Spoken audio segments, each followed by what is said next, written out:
আমার উম্মতের ওই অবস্থা হবে যে অবস্থা বানি ইসরাইল কওমের হয়েছিল। হাজওয়ান নাআল বিন নাআল, যেমন দুই পায়ের জুতা মানুষের সমান, ঠিক বানি ইসরাইল যেমন হবে মুসলমানেরা তেমন হবে, এটা সমান হবে। হাত্তা ইন কানা মিনহুম মান আতা উম্মাহু আলানিয়া, যদি বানি ইসরাইল তারা তাদের মায়ের সাথে জেনা করার মতো পাপ করে থাকে, লাকানা ফি উম্মতি মায়াসনাউ যালিক, তাহলে আমার মুসলিম উম্মতেরও মায়ের সাথে জেনা করবে। রাসূল সাল্লাল্লাহু আলাইহি ওয়াসাল্লাম বলছেন, ইন্না বানি ইসরাইল তাফাররাকাত আলা 72 মিল্লাতান, বানি ইসরাইল বিভক্ত হয়েছিল 72 কাতারে। ওয়া তাফতারিকু উম্মাতি আলা 73 মিল্লাতান, আর মুসলমানেরা বিভক্ত হবে 73 কাতারে। বানি ইসরাইলেরা বিভক্ত হয়েছিল 72 কাতারে, আর মুসলমানেরা বিভক্ত হবে 73 কাতারে। কুল্লুহুম ফিন্নার, 72 কাতার মুসলিম জাহান্নামে যাবে। ইল্লা মিল্লাতান ওয়াহিদাতান, এক কাতার মুসলিম জান্নাতে যাবে। ক্বালু মান হিয়া ইয়া রাসূলুল্লাহ, সাহাবীগণ জিজ্ঞাসা করলেন এক কাতার কারা, কারা জান্নাতি, এক কাতার কারা? তখন আল্লাহর নবী বললেন, মা আনা আলাইহি ওয়া আসহাবী, আমি এবং আমার সাহাবী যার উপরে আছি তার উপরে যারাই থাকবে তারাই বিচারের মাঠে সরাসরি জান্নাতে চলে যাবে। তাহলে সাহাবী এবং রাসূল সাল্লাল্লাহু আলাইহি ওয়াসাল্লাম কার উপরে ছিলেন? কোরআন এবং সহিহ হাদিস, কোরআন এবং সহিহ হাদিস। আপনি ব্যক্তিগত জীবন, সামাজিক জীবন, রাষ্ট্রীয় জীবন, অর্থনৈতিক জীবন, শিক্ষা জীবন, রাজনৈতিক জীবন, সালাত, সিয়াম, হজ, যাকাত, তাসবিহ, তাহলিল, কোরআন মাজিদ, দান সাদাকা, পিতামাতার খেদমত, প্রতিবেশীর সাথে সম্পর্ক, যা কিছু করতে চাচ্ছেন আপনি যদি কোরআন এবং সহিহ হাদিস অনুযায়ী করেন তাহলে আপনি বিচারের মাঠে ডাইরেক্ট জান্নাতি। কিন্তু কোরআন সুন্নাহর বাহিরে যদি করেন, এগুলি সালাত, সিয়াম, হজ, যাকাতই করছেন কিন্তু কোরআন সুন্নাহর মতো না, রাসূল সাল্লাল্লাহু আলাইহি ওয়াসাল্লামের তরিকাই না, তাহলে এই সালাত সিয়াম আদায় করার পর আপনাকে জাহান্নামে যেতে হবে, আপনি ফেল করবেন। কথা বুঝেন নি মনে হয়? খুব মনোযোগ দিবেন, বক্তব্যটা বোঝার বিষয়। এখানে ওয়াজ হবে না, আমি কান্নার ভান করে আপনাকে কান্দাবো না, হাসির ভান করে হাসাবো না।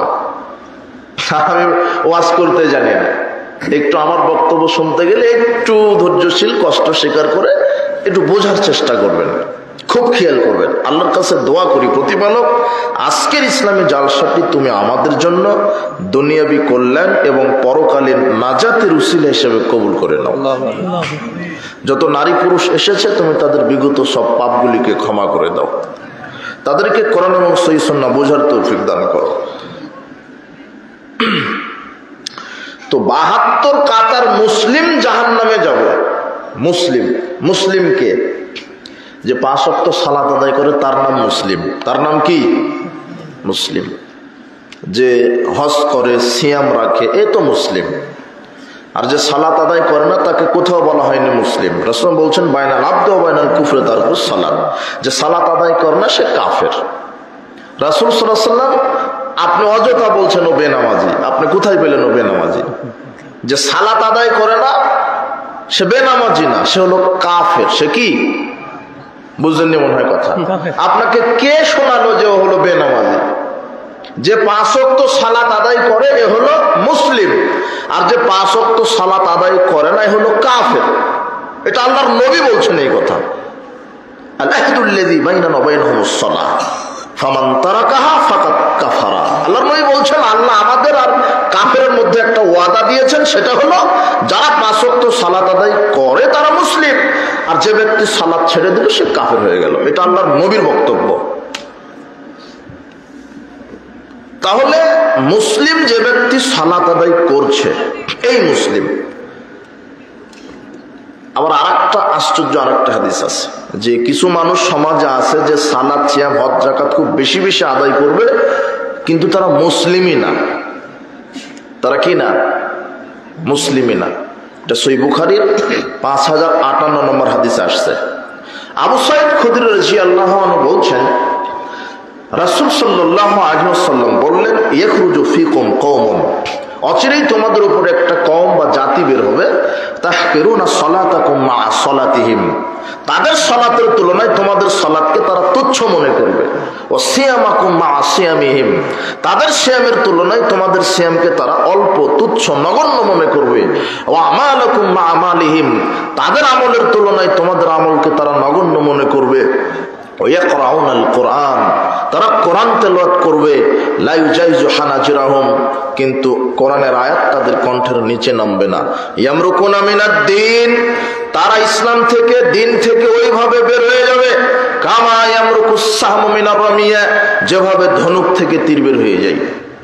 তাহলে সমাজে এমন কিছু লোককে আপনি পাবেন যারা সালাত আদায় করার পরেও বিজাতি, বেঈমান, যাদের ঈমান নেই, তার ইসলাম থেকে বের হয়ে গেছে। এরা কারা? আমি না বললে আপনি বুঝতে পারবেন না এরা কারা। তবে হাদিসটা তো ঠিক, সহিহ বুখারীর হাদিস। আছে এরকম লোক সমাজে যারা সালাত, সিয়াম, হজ, যাকাত আপনার চাইতে বেশি আদায় করছে, কিন্তু তারা কি না? মুসলমানই না, মুমিন না, মুসলমানই না, তারা ইসলামের মধ্যেই নেই। একজন বিধর্মী যা, এই মুসল্লি তা। আল্লাহ সুবহানাহু ওয়া তাআলা বলছেন, ওয়া মা ইউমিনু আকসারুহুম বিল্লাহ ইল্লা ওয়া হুম মুশরিকুন, অধিকাংশ মানুষ আল্লাহকে বিশ্বাসও করে, আল্লাহর সাথে শিরকও করে। এই জন্য তাওহীদ মুহাদ্দিসগণ, আলেম ওলামাগণ 3 ভাগে ভাগ করেছেন: তাওহীদে রুবুবিয়্যাহ, তাওহীদে আসমা ওয়াস সিফাত, আর তাওহীদে উলুহিয়্যাহ। এর মধ্যে 2টা তাওহীদ মক্কার কাফের মুশরিকরা মেনে নিয়েছিল। ওই আবু জাহল, উতবা সাহেবা এদেরকে জিজ্ঞাসা করেন আপনি, ওরা বলবে তোমার স্রষ্টাকে, ওরা বলবে আল্লাহ। আকাশ থেকে বৃষ্টি কে দেয়, ওরা বলবে আল্লাহ। জমিন থেকে ফসল কে দেয়, ওরা বলবে আল্লাহ। কিন্তু যখনই তাদেরকে বলা হয়েছিল ছবি মূর্তি পূজা বাদ দিয়ে, কবর খানকা মাজার পূজা বাদ দিয়ে একমাত্র আল্লাহর ইবাদত করো, তখন তারা অস্বীকার করলো। এই জন্যই তারা কাফের। কিন্তু তারা আল্লাহকে স্বীকার করতো, রব হিসেবে, সৃষ্টিকর্তা হিসেবে তারা স্বীকার করত। তো আপনিও বলছেন আমি আল্লাহকে স্বীকার করি, রব আমার আল্লাহ, তিনি আকাশ থেকে বৃষ্টি দেন, জমিন থেকে ফসল দেন, কিন্তু আপনি আল্লাহর ইবাদত করছেন না, বরং আল্লাহর পাশাপাশি আপনি শিরক করছেন আল্লাহর সাথে অন্য কাউকে। যেমন মক্কার কাফের মুশরিকরা আল্লাহর সাথে শিরক করত। আল্লাহ সুবহানাহু ওয়া তাআলা বলছেন, মানুষ বলে আমি আল্লাহকে বিশ্বাস করি, কিন্তু আসলে আল্লাহ বলছেন ওরা হলো মুশরিক। ওরা আমাকে বিশ্বাস করে ঠিক, এরা মসজিদেও সিজদা করে, পীরকে, মাজারে, খানকায়, কবরেও সিজদা করে। এরা ইসলাম থেকে কি হয়ে গেছে? বের হয়ে গেছে। এরপরে দেখেন, এটা হলো সূরা ইউসুফের 106 আয়াত। সূরা রুমের 8 নম্বর আয়াতের শেষ অংশে আল্লাহ বলছেন, ওয়া ইন্না কাসীরাম মিনান নাস বিলিকাই রাব্বিহিম লাকাফিরুন, অধিকাংশ মানুষ আল্লাহর সামনে সাক্ষাৎ করবে কাফের অবস্থায়। কি অবস্থায়? কাফের। অধিকাংশ মানুষ বিচার মাঠে আল্লাহর সাথে সাক্ষাৎ করবে কাফের অবস্থায়। আল্লাহ সুবহানাহু ওয়া তাআলা বলছেন, বিচার মাঠে অধিকাংশ মানুষ আমার সাথে সাক্ষাৎ করবে কাফের অবস্থায়। আল্লাহ সুবহানাহু ওয়া তাআলা বলছেন, অধিকাংশ মানুষ আমাকে বিশ্বাস করে কিন্তু আমার সাথে কুফরি করে, শিরক করে, এরা মুমিন না, মুসলিম না। রাসূল সাল্লাল্লাহু আলাইহি ওয়াসাল্লাম বলছেন, বাদির বিআমালি ফিতানান কাকাতাল্লাইলিল মুসলিম, পৃথিবীর মানুষ তোমরা শোনো, অন্ধকার গাঢ় কালো রাত্রি আসার পূর্বে সৎ আমলের দিকে তোমরা প্রতিযোগিতা করো।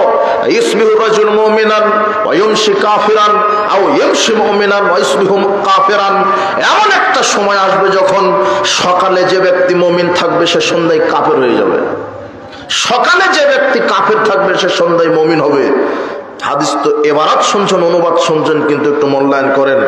সকালে একটা লোক মুমিন ছিল, সন্ধ্যায় কি হয়ে যাবে? কাফের। এমন একটা কিছু আচরণ ঘটাবে যে কাফের হয়ে যাবে। কেমন করে? ও দাড়িকে নিয়ে কটাক্ষ করবে, যখন সে কাফের হয়ে গেল। ও সালাত আদায় করলো ফজরে, কিন্তু একজনের মুখে দাড়ি দেখে বলছে দাড়ি রাখা লাগে, দাড়ি ওটা তো জিএমবিরা রাখবে, শিবিরের ছেলেরা রাখবে দাড়ি। কথা বুঝেন নেব না? দাড়িকে সে কটাক্ষ করলো, ও এখন হলো হিন্দুর চাইতে খারাপ, হলো কাফের হয়ে গেছে। দাড়ি রাখা কার বিধান? আল্লাহর বিধানকে নিয়ে যারা কটাক্ষ করবে সে কি হয়ে যাবে? কাফের। কি কোনো ভয় হচ্ছে নাকি বলতে? সকালে ফজরের সালাত আদায় করলো, এরপরে খাওয়ার যখন খেতে বসেছে একটা ছেলে বলছে যে আপনি বাম হাতে খাচ্ছেন কেন, ডান হাতে খান। তখন ও বলছে রাখো তোমার ইসলাম, ওগুলোর ইসলাম পূর্ণ হয়ে গেছে, বাম হাতে খাওয়া একটা স্টাইল, ডান হাতে কেন খাবো। এই যে ডান হাতে খাওয়াকে সে তাচ্ছিল্য করলো, ও কাফের হয়ে গেল। কথা বুঝেননি মনে হয়? ডান হাতে খাওয়া কার বিধান? আল্লাহ। ডান হাতে খাওয়া কার বিধান? আল্লাহর বিধান। আর বাম হাতে খায় কে? শয়তানে। যে ডান হাতে খাওয়াকে যে কটাক্ষ করলো, আর আল্লাহ বলছেন তারা এই কারণে কাফের হয়ে গেছে, আমি যেই বিধান নাজিল করেছি সেই বিধানকে তারা ঘৃণা করে। আল্লাহর কোন বিধানকে যদি আপনি ঘৃণা করেন, দাড়ি রাখাকে যদি ঘৃণা করেন, ডান হাতে খাওয়াকে যদি ঘৃণা করেন, একটা নারী বোরখা পরে বোরখা পরাকে যদি ঘৃণা করেন, তাহলে হিন্দু আর আপনি একই সমান। কথা বুঝেননি মনে হয়? অথচ আপনি ফজরের সালাতে আদায় করেছিলেন। ফজরে যখন সালাত আদায় করেছিলেন তখন ছিলেন মুমিন, কিন্তু পর্দাকে নিয়ে কটাক্ষ করার কারণে এখন আপনি কি? কাফের। দাড়িকে নিয়ে কটাক্ষ করার কারণে, ডান হাতে খাদ্য খাওয়াকে নিয়ে কটাক্ষ করার কারণে এখন আপনি কি? কাফের। ইসলামের কোন বিধানকে নিয়ে কটাক্ষ করা যাবে, অপছন্দ করা যাবে, ঘৃণা করা যাবে না। ইসলামের যে কোনো বিধানকে যদি আপনি ঘৃণা করেন, আপনার ঈমান নষ্ট হয়ে যাবে, আপনি ইসলাম থেকে বের হয়ে যাবেন। কত মানুষ মুসলমানের বাচ্চা কিন্তু নাস্তিকের মতো কথা বলে, এসব আছে না? দাড়িকে সহ্য করতে পারে না, প্যান্ট টাকনুর উপরে রাখলে বলে তো শিবির হয়ে গেছে। কথা বুঝেননি মনে হয়? এখন আবার ভয় ওরা প্যান্ট টাকনুর উপরে জাগাতে শুরু করেছে। কথা বুঝেননি? আল্লাহর নবী বলছেন সকালে থাকবে মুমিন, সন্ধ্যায় হবে কাফের। এরাই যারা আল্লাহর বিধানকে নিয়ে কটাক্ষ করে, অথবা যারা কোরআন এবং হাদিসকে নিয়ে সন্দেহ করে, যারা কোরআন এবং হাদিসের কোন হাদিসকে, আল্লাহর নবীর কোন কথাকে, আল্লাহ সুবহানাহু ওয়া তাআলার কোন আয়াতকে নিয়ে যদি কটাক্ষ করে, উপহাস করে বা সন্দেহ করে, সে কি হয়ে যাবে? কাফের। সাবধান। আল্লাহ বলছেন অধিকাংশ মানুষ আমার সাথে সাক্ষাৎ করবে কাফের অবস্থায়, অধিকাংশ মানুষ আমাকে বিশ্বাসও করবে, আবার আমার সাথে শিরকও করবে, কিন্তু এরা মুমিন না। আল্লাহ বলছেন ওয়ামিনান নাস মাইয়াকুলু আমান্না বিল্লাহি ওয়া বিল ইয়াউমিল আখির ওয়া মা হুম বিমুমিনিন। আল্লাহ বলছেন মানুষের মধ্যে এমনও মানুষ আছে যারা বলে আল্লাহকে মানি, আল্লাহকে বিশ্বাস করি, পরকালকে বিশ্বাস করি, কিন্তু আল্লাহ বলছেন আসলে ওরা মুমিন না, আল্লাহর বিধানকে ওরা মানে না। বলছিলাম রাসূল সাল্লাল্লাহু আলাইহি ওয়াসাল্লাম বলছেন সমাজের কিছু মানুষ সালাত, সিয়াম, হজ, যাকাত আদায় করবে ঠিক খুব বেশি বেশি, কিন্তু তারা ইসলাম থেকে ওইভাবে বের হয়ে যাবে যেমন ধনুক থেকে তীর বের হয়ে যায়। তারা মুসলমানই থাকবে না। বিচার মাঠে মানুষ আমল করে শিরক করার কারণে বা ভ্রান্ত আকীদা পোষণ করার কারণে তারা চিরস্থায়ী জাহান্নামে চলে যাবে। তারা বিচার মাঠে জাহান্নামীদের অন্তর্ভুক্ত হবে যদি তার আকীদার ভিতরে শিরক থাকে। বলছিলাম এই জন্য আমল বা ইবাদত কবুলের শর্ত, তার এক নম্বর শর্ত হলো বিশুদ্ধ ঈমান, বিশুদ্ধ ইসলাম, বিশুদ্ধ আকীদা, বিশুদ্ধ তাওহীদ। ঈমানটা কি? বিশুদ্ধ ঈমানটা কি? বিশুদ্ধ তাওহীদটা কি? বিশুদ্ধ আকীদাটা কি? আকীদা হলো বিশ্বাসমালা, যেটা মানুষ ব্রেনে বা অন্তরে ধারণ করে আর ওই আকীদার ভিত্তিতে জীবনকে পরিচালনা করে।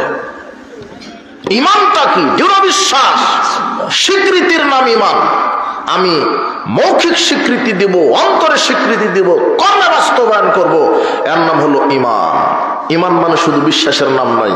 শুধু যদি বিশ্বাস করার নাম ঈমান হতো তাহলে মক্কার আবু জেহেল, উতবা, সাইবা, মুগিরা এরাও ঈমানদার হতো, কেন এরা সবাই আল্লাহকে রব হিসেবে বিশ্বাস করে, কিন্তু আল্লাহর বিধানকে এরা মানেনি। কথা বুঝেননি মনে হয়? আমি বিশ্বাস করি অন্তরে, অন্তরে স্বীকৃতি দিতে হবে, মৌখিক স্বীকৃতি দিতে হবে, এরপরে কোরআন হাদিসে যা আল্লাহ মানতে বলেছেন তা হাত পা দিয়ে আমাকে প্রতিপালন করে দেখাতে হবে, তাহলে আমি হব মুসলিম। কথা বুঝেননি মনে হয়? শুধু বিশ্বাসের নাম ঈমানদার নয়। ঈমান হচ্ছে দৃঢ় বিশ্বাস, যেটা ভয়ের বিপরীত। আকীদা হচ্ছে যেটা ধারণ করে মানুষ, আর সে আকীদার ভিত্তিতে জীবনকে পরিচালনা করে। তাওহীদ হচ্ছে একত্ব, আল্লাহর একত্ব স্বীকৃতি দেওয়া। আমি যা কিছু করব সেখানে আল্লাহর বিধান মেনে চলতে হবে। আর তাওহীদের মূল ফাউন্ডেশন হচ্ছে লা ইলাহা ইল্লাল্লাহ, আল্লাহ ছাড়া প্রকৃত কোনো উপাস্য নেই, প্রকৃত কোনো মাবুদ নেই, প্রকৃত কোনো সেজদা পাওয়ার মালিক নেই, আল্লাহ ছাড়া প্রকৃত কোনো আইনদাতা নেই, বিধানদাতা নেই, রাজ্জাক নাই, আল্লাহ ছাড়া প্রকৃত কোনো কেউ নাই। কোনো পীরকে মানি না, কোনো ওলি নাই, কোনো গাউস নাই, কোনো কুতুব নাই, কোনো খানকা নাই, মাজার নাই, দরগা নাই, ছবি নাই, মূর্তি নাই, আমি কাউকে মানি না ইল্লাল্লাহ, একমাত্র কাকে ছাড়া? আল্লাহকে। এটাই হলো তাওহীদ। কিসের খানকা, মাজার, ছবি, মূর্তি? কিসের খানকা, মাজার, ছবি, মূর্তি? আমি কাউকে মানি না। এই আকীদাকে সাফ করতে হবে। এটা হলো আকীদা। আমি একমাত্র কাকে মানি? আল্লাহকে। কিন্তু আজকে আকীদার ভিতরে শয়তান শিরক ঢুকিয়ে দিয়েছে। আকীদার ভিতরে শয়তান শিরক ঢুকিয়ে দিয়েছে। যখন শিরক ঢুকে গেছে আকীদার ভিতরে, তখন মানুষের ঈমান নষ্ট হয়ে যায়, তখন সে চিরস্থায়ী জাহান্নামী হয়ে যায়। আল্লাহ বলছেন, ইন্নাহু মায়ুশরিক বিল্লাহ ফাকাদ হারামাল্লাহু আলাইহিল জান্নাহ, যে ব্যক্তি আমার সাথে শিরক করবে আমি তার উপরে জান্নাতকে হারাম করে দিব। হারাম করে দিব। শিরক করলে জান্নাত হারাম। কিন্তু আজকে আমাদের আকীদার ভিতরে শয়তানের শিরক ঢুকিয়েছে। কত মানুষের অন্ধ বিশ্বাস আল্লাহর সাথে শিরক করছে। এরা মসজিদে সেজদা করে, এরা আল্লাহকে রব হিসেবে মানে, বিশ্বাস করে, কিন্তু সন্তান চায় মাজারে গিয়ে সেজদা করে, পীরের আস্তানায়, কবরে মানত করে, খানকায় মাজারে মানত করে, গরু খাসি মানত করে মাজারে। কেন? মাজারে 10টা টাকা দিলে নাকি বিপদ কেটে যাবে। পীরকে খুশি করতে পারলে নাকি পীর পাপ ক্ষমা করে দিতে পারবে। পীরের সুপারিশ ছাড়া জান্নাত হবে না, এরকম আকীদার লোক নেই? আছে। এটা হলো ভ্রান্ত আকীদা, শিরকি আকীদা। পীর পূজার শিরক। কিন্তু এক শ্রেণীর ধর্মের দালালেরা কোরআন হাদিসের উল্টা ব্যাখ্যা করে, বিকৃত ব্যাখ্যা করে তারা বোঝাতে চাচ্ছে যে যার পীর নাই তার পীর নাকি শয়তান, পীর ধরা ফরজ। কোরআন থেকেই দলিল দিচ্ছে। আল্লাহ সুবহানাহু ওয়া তাআলা বলছেন, ইয়া আইয়ুহাল্লাযীনা আমানুত্তাকুল্লাহ ওয়াবতাগু ইলাইহিল ওয়াসিলা। আল্লাহ বলছেন, হে বিশ্বাসীগণ, আল্লাহকে ভয় করো আর ওসিলা তালাশ করো। কিন্তু শয়তান মানুষকে বোঝাচ্ছে যে এখানে ওসিলা মানে পীর ধরতে হবে। অথচ রাসূল সাল্লাল্লাহু আলাইহি ওয়াসাল্লাম বলছেন ওসিলা মানে ঈমান, সৎ আমল। ঈমান এবং আমল, আমলের উসিলায় আল্লাহর নৈকট্য। আমি 10টা টাকা ফকিরকে, মিসকিনকে মসজিদে দান করে আল্লাহকে বলবো, আল্লাহ এই 10 টাকার উসিলায় আমার পাপ ক্ষমা করো, আমার বালা মুসিবত দূর করো। আমি 2 রাকাত রাতে উঠে সালাত আদায় করে আল্লাহকে বলবো, আল্লাহ এই 2 রাকাত সালাতের বিনিময়ে তুমি আমাকে বিপদ থেকে উদ্ধার করো। তাহলে এগুলি হলো উসিলা, সৎ আমলের উসিলা, ঈমানের উসিলা, সৎ ব্যক্তির দোয়ার উসিলা। কিন্তু আপনি পীরের উসিলাই কেন পার হতে চাচ্ছেন? মৃত পীর আপনার কি করতে পারে? এখন যদি কথার কথা আপনি মক্কাতে হজ করতে গিয়ে মদিনায় কবর জিয়ারতের নাম দিয়ে মোহাম্মদের উসিলাতে জান্নাত চান, তাও হবে না জান্নাত। কথা বুঝেন নেব না, আল্লাহর কাছে বলতে হবে। আপনি যদি মুহাম্মদ সাল্লাল্লাহু আলাইহি ওয়াসাল্লামের কবরে গিয়ে বলেন, ইয়া নবী, হে মুহাম্মদ, আপনি আমাকে সুপারিশ করে জান্নাতে নিয়ে যাবেন, এই কথা বললে আপনি কাফের মুশরিক হয়ে যাবেন। অথচ দোয়া করতে হবে এইভাবে, আল্লাহ বিচার মাঠে তুমি আমার জন্য মুহাম্মদ সাল্লাল্লাহু আলাইহি ওয়াসাল্লামের সুপারিশ কবুল করো। কথা বুঝেন নেব না। আপনি নবীর কাছে যদি কিছু চান আপনি কাফের হয়ে যাবেন। ধর্ম আপনাকে কিভাবে বুঝাবো? আপনি যদি নবীর কবরে সিজদা করেন আপনি মুশরিক হয়ে যাবেন। যেখানে মুহাম্মদ সাল্লাল্লাহু আলাইহি ওয়াসাল্লামের কবরে সিজদা করা জায়েজ নাই, আগরবাতি, মোমবাতি, লাল চাদর জড়ানো জায়েজ নাই, সেখানে পৃথিবীর আর কোন কবরে সিজদা দেওয়া জায়েজ হতে পারে? অথচ চলছে কবর, খানকা, মাজার পূজা চলছে। আমার চাইতে হবে, প্রার্থনা করতে হবে আল্লাহর কাছে। রাসূল সাল্লাল্লাহু আলাইহি ওয়াসাল্লাম বলছেন, তোমরা উঁচু কবর, ছবি মূর্তি ভেঙে দাও। লা তাদা তিমসালান ইল্লা তামাসতাহু ওয়ালা কবরান মুশরিফান ইল্লা সাওয়াইতাহু। আলীকে বলছেন, হে আলী, যত ছবি মূর্তি দেখবে রাস্তাঘাটে মোড়ে দোকানপাটে অফিস আদালতে সবকিছুকে ভেঙে মাটির সাথে গুড়িয়ে দাও। যত কবর দেখবে উঁচু খানকা মাজার সবকিছু মাটির সমান করে দাও। এই নির্দেশ কার? মুহাম্মদ সাল্লাল্লাহু আলাইহি ওয়াসাল্লামের। আল্লাহ বলছেন যে তুমি এইভাবে তোমার উম্মতদেরকে বলে দাও, যত ছবি মূর্তি আছে সব ভেঙে একেবারে জ্বালিয়ে পুড়িয়ে ছাই করে দিতে হবে। যত উঁচু কবর আছে সবকিছুকে মাটির সাথে গুড়িয়ে দিতে হবে। আপনার নেতা যত বড় হোক, ওর ছবি আপনি ঝুলিয়ে রাখছেন কেন? কি করতে পারে আপনার?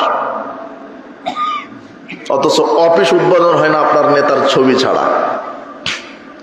মোড়ে মোড়ে মূর্তি তৈরি করেছিল। এক একটা মূর্তি তৈরি করতে 1 কোটি, 1.5 কোটি, 2 কোটি, 5 কোটি টাকা। ওটা কি ওর বাপের টাকা না ভ্যান চালকের টাকা? ওটা জনগণের টাকা না? বাপের টাকা দিয়ে মূর্তি গড়ো, জনগণের টাকা দিয়ে মূর্তি গড়ো কেন? মুসলিম মূর্তি গড়বে না, মুসলিম মূর্তি কি করবে? ভাঙবে। ছবি মূর্তিও পূজা করেছেন কেন? ও নেতা আপনার কি করতে পারে?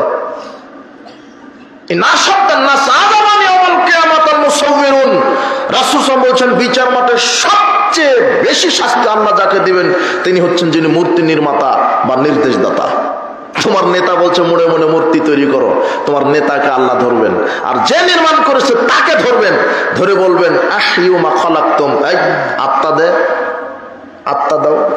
তুমি যে তোমার নেতার মূর্তি তৈরি করেছিলে, ছবি টাঙিয়ে রেখেছিলে, এখন আত্মা দাও।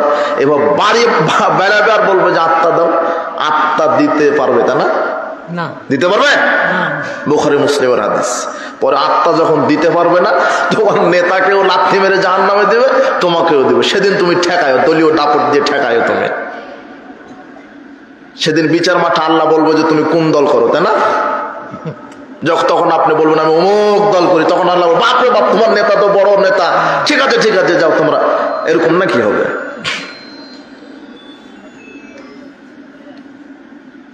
মূর্তি পূজা শিরক, কবর পূজা শিরক, খানকা পূজা শিরক, পীর পূজা শিরক, খাম্বা পূজা শিরক, দরগা পূজা শিরক। এই আকীদাগত ভাবে যারা শিরক করবে তারা ইসলাম থেকে অনেক আগেই বের হয়ে গেছে। এদের ঈমানও কবুল হবে না, আমলও কবুল হবে না। এরা চিরস্থায়ী কোথায় যাবে? জাহান্নাম। এই জন্য আকীদাকে বিশুদ্ধ করুন, আপনার আকীদা যেন নষ্ট না হয়। বলছে যে পীরের দরগাতে মানত করলে বালা মুসিবত কেটে যায়। বালা মুসিবত কে কেটে দিতে পারে? আল্লাহ। বিপদ থেকে কে বাঁচাতে পারে? আল্লাহ।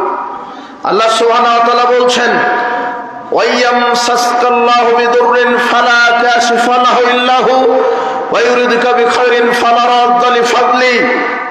মুহাম্মদ, আমি যদি তোমার কল্যাণ করতে চাই তাহলে কেউ তোমার অকল্যাণ করতে পারবে না, আর আমি যদি তোমার অকল্যাণ করতে চাই তাহলে কেউ তোমাকে কল্যাণ দিতে। তাহলে কল্যাণ অকল্যাণের মালিক কে? আল্লাহ। আল্লাহ। আপনি পীরের দরগায় গেলেন কেন? কল্যাণের আশায়। মাজারে দান করলেন কেন? বালা মুসিবত কেটে যাবে, বিপদ কেটে যাবে। আব্দুল্লাহ ইবনে আব্বাস রাদিয়াল্লাহু আনহু বলছেন কুনতু খালফা রাসূলিল্লাহ সাল্লাল্লাহু আলাইহি ওয়াসাল্লাম জাতা ইয়াউমিন, আমি একদা রাসূল সাল্লাল্লাহু আলাইহি ওয়াসাল্লামের সাথে পিছনে ছিলাম। তিনি আমাকে বললেন আমি তোমাকে কয়েকটা বাক্য শিখিয়ে দিই। ইহফাজিল্লাহ, তুমি আল্লাহর বিধানকে হেফাজত করো। ইহফাজকা, তাহলে আল্লাহ তোমাকে হেফাজত করবেন।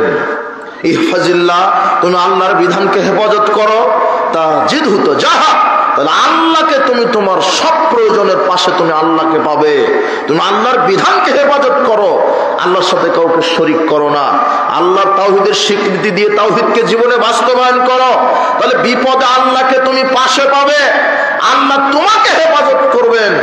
লাবিস্তামাত ওয়ালাম, তুমি জেনে রাখো লাবিস্তামাত, যদি সারা পৃথিবীবাসী আজকে একত্রিত হই, আলা ইয়ানফাউকা বিশাইন, একত্রিত হয়ে যদি তোমার কল্যাণ করার চেষ্টা করে, লাম ইয়ানফাউকা ইল্লা বিশাইন কাতাবাহুল্লাহু লাক, তাহলে অতটুকুনি কল্যাণ করতে পারবে যতটুকুন আল্লাহ লিখে রেখেছেন। সারা পৃথিবীর সবাই যদি একত্রিত হয়ে আপনার কল্যাণ করতে চাই তাহলে অতটুকুনি করতে পারবে যতটুকুন কে লিখে রেখেছেন। ওয়ালা বিস্তামাউ আলা আয়াদুররুকা বিশাইইন, আর যদি সারা পৃথিবীর সব মানুষ একত্রিত হয়ে তোমার ক্ষতি করার চেষ্টা করে, লাম ইয়াদুররুকা ইল্লা বিশাইইন কাদ কাতাবাহুল্লাহু আলাইক, তাহলে তোমার অতটুকুনি ক্ষতি করতে পারবে যতটুকুন আল্লাহ লিখে রেখেছেন। তাহলে আমার ক্ষতি করা অথবা আমার উপকার করার এখতিয়ার কার কাছে? আল্লাহর কাছে। আপনি পীরকে বিশ্বাস করছেন কেন? মরা পীর, পীরের রাস্তা নাই, মানত করেন কেন? টাকা দেন কেন? ও কি করতে পারে? ও তো মারা গেছে অনেক আগে। আর পীরকে যে টাকা দিলেন, গরু দিলেন, খাসি মানত করলেন, ও তো মারা গেছে। মরা পীরকে টাকা দিলেন, টাকা খায় কে? কোনোদিন আপনি চিন্তা করেছেন? আপনি তো পীরকে খুশি করার জন্য গরু মানত করলেন, কিন্তু গরুটা খেলো কে? তার মানে এগুলো একটা ব্যবসা, পেট পূজারই একটা ব্যবসা। বলছিলাম কবর পূজা, খানকা পূজা, পীর পূজা শিরক।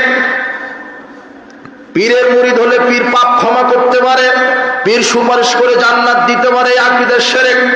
কুল লিল্লাহিশ শাফাআতু জামিআ, সুপারিশের একচ্ছত্র মালিকানা কার? আল্লাহ। আল্লাহর। মান যাল্লাযী ইয়াশফাউ ইনদাহু ইল্লা বিইذনিহি, তার অনুমতি ছাড়া কে সুপারিশ করতে পারে? অথচ আপনার আকীদা পীর সুপারিশ করবে। বাহ, কি সুন্দর আপনার আকীদা, অথচ নষ্ট পচা আকীদা। যদি আপনি আকীদাগতভাবে বিশ্বাসী হন যে পীরের মুরিদ হলে পীর সুপারিশ করে জান্নাতে নিয়ে যাবে, আপনি হলেন মুশরিক, ইসলাম থেকে আপনি বের হয়ে গেছেন। কোরআন হাদিসের স্পষ্ট দলিল থাকার পরও আপনি যদি বিশ্বাস করেন পীরের সুপারিশ ছাড়া জান্নাত হবে না, তাহলে আপনি মুশরিক হয়ে গেছেন। পীর মানুষের পাপ ক্ষমা করতে পারে, পীর বিপদ থেকে উদ্ধার করতে পারে। জিনা বিপদ থেকে উদ্ধার করতে পারে কে? আচ্ছা, ওই যে তিনজন ব্যক্তি রাস্তা দিয়ে পথ চলতে গিয়ে ওদেরকে বৃষ্টি ধরেছিল, তখন তারা কোথায় আশ্রয় নিয়েছিল?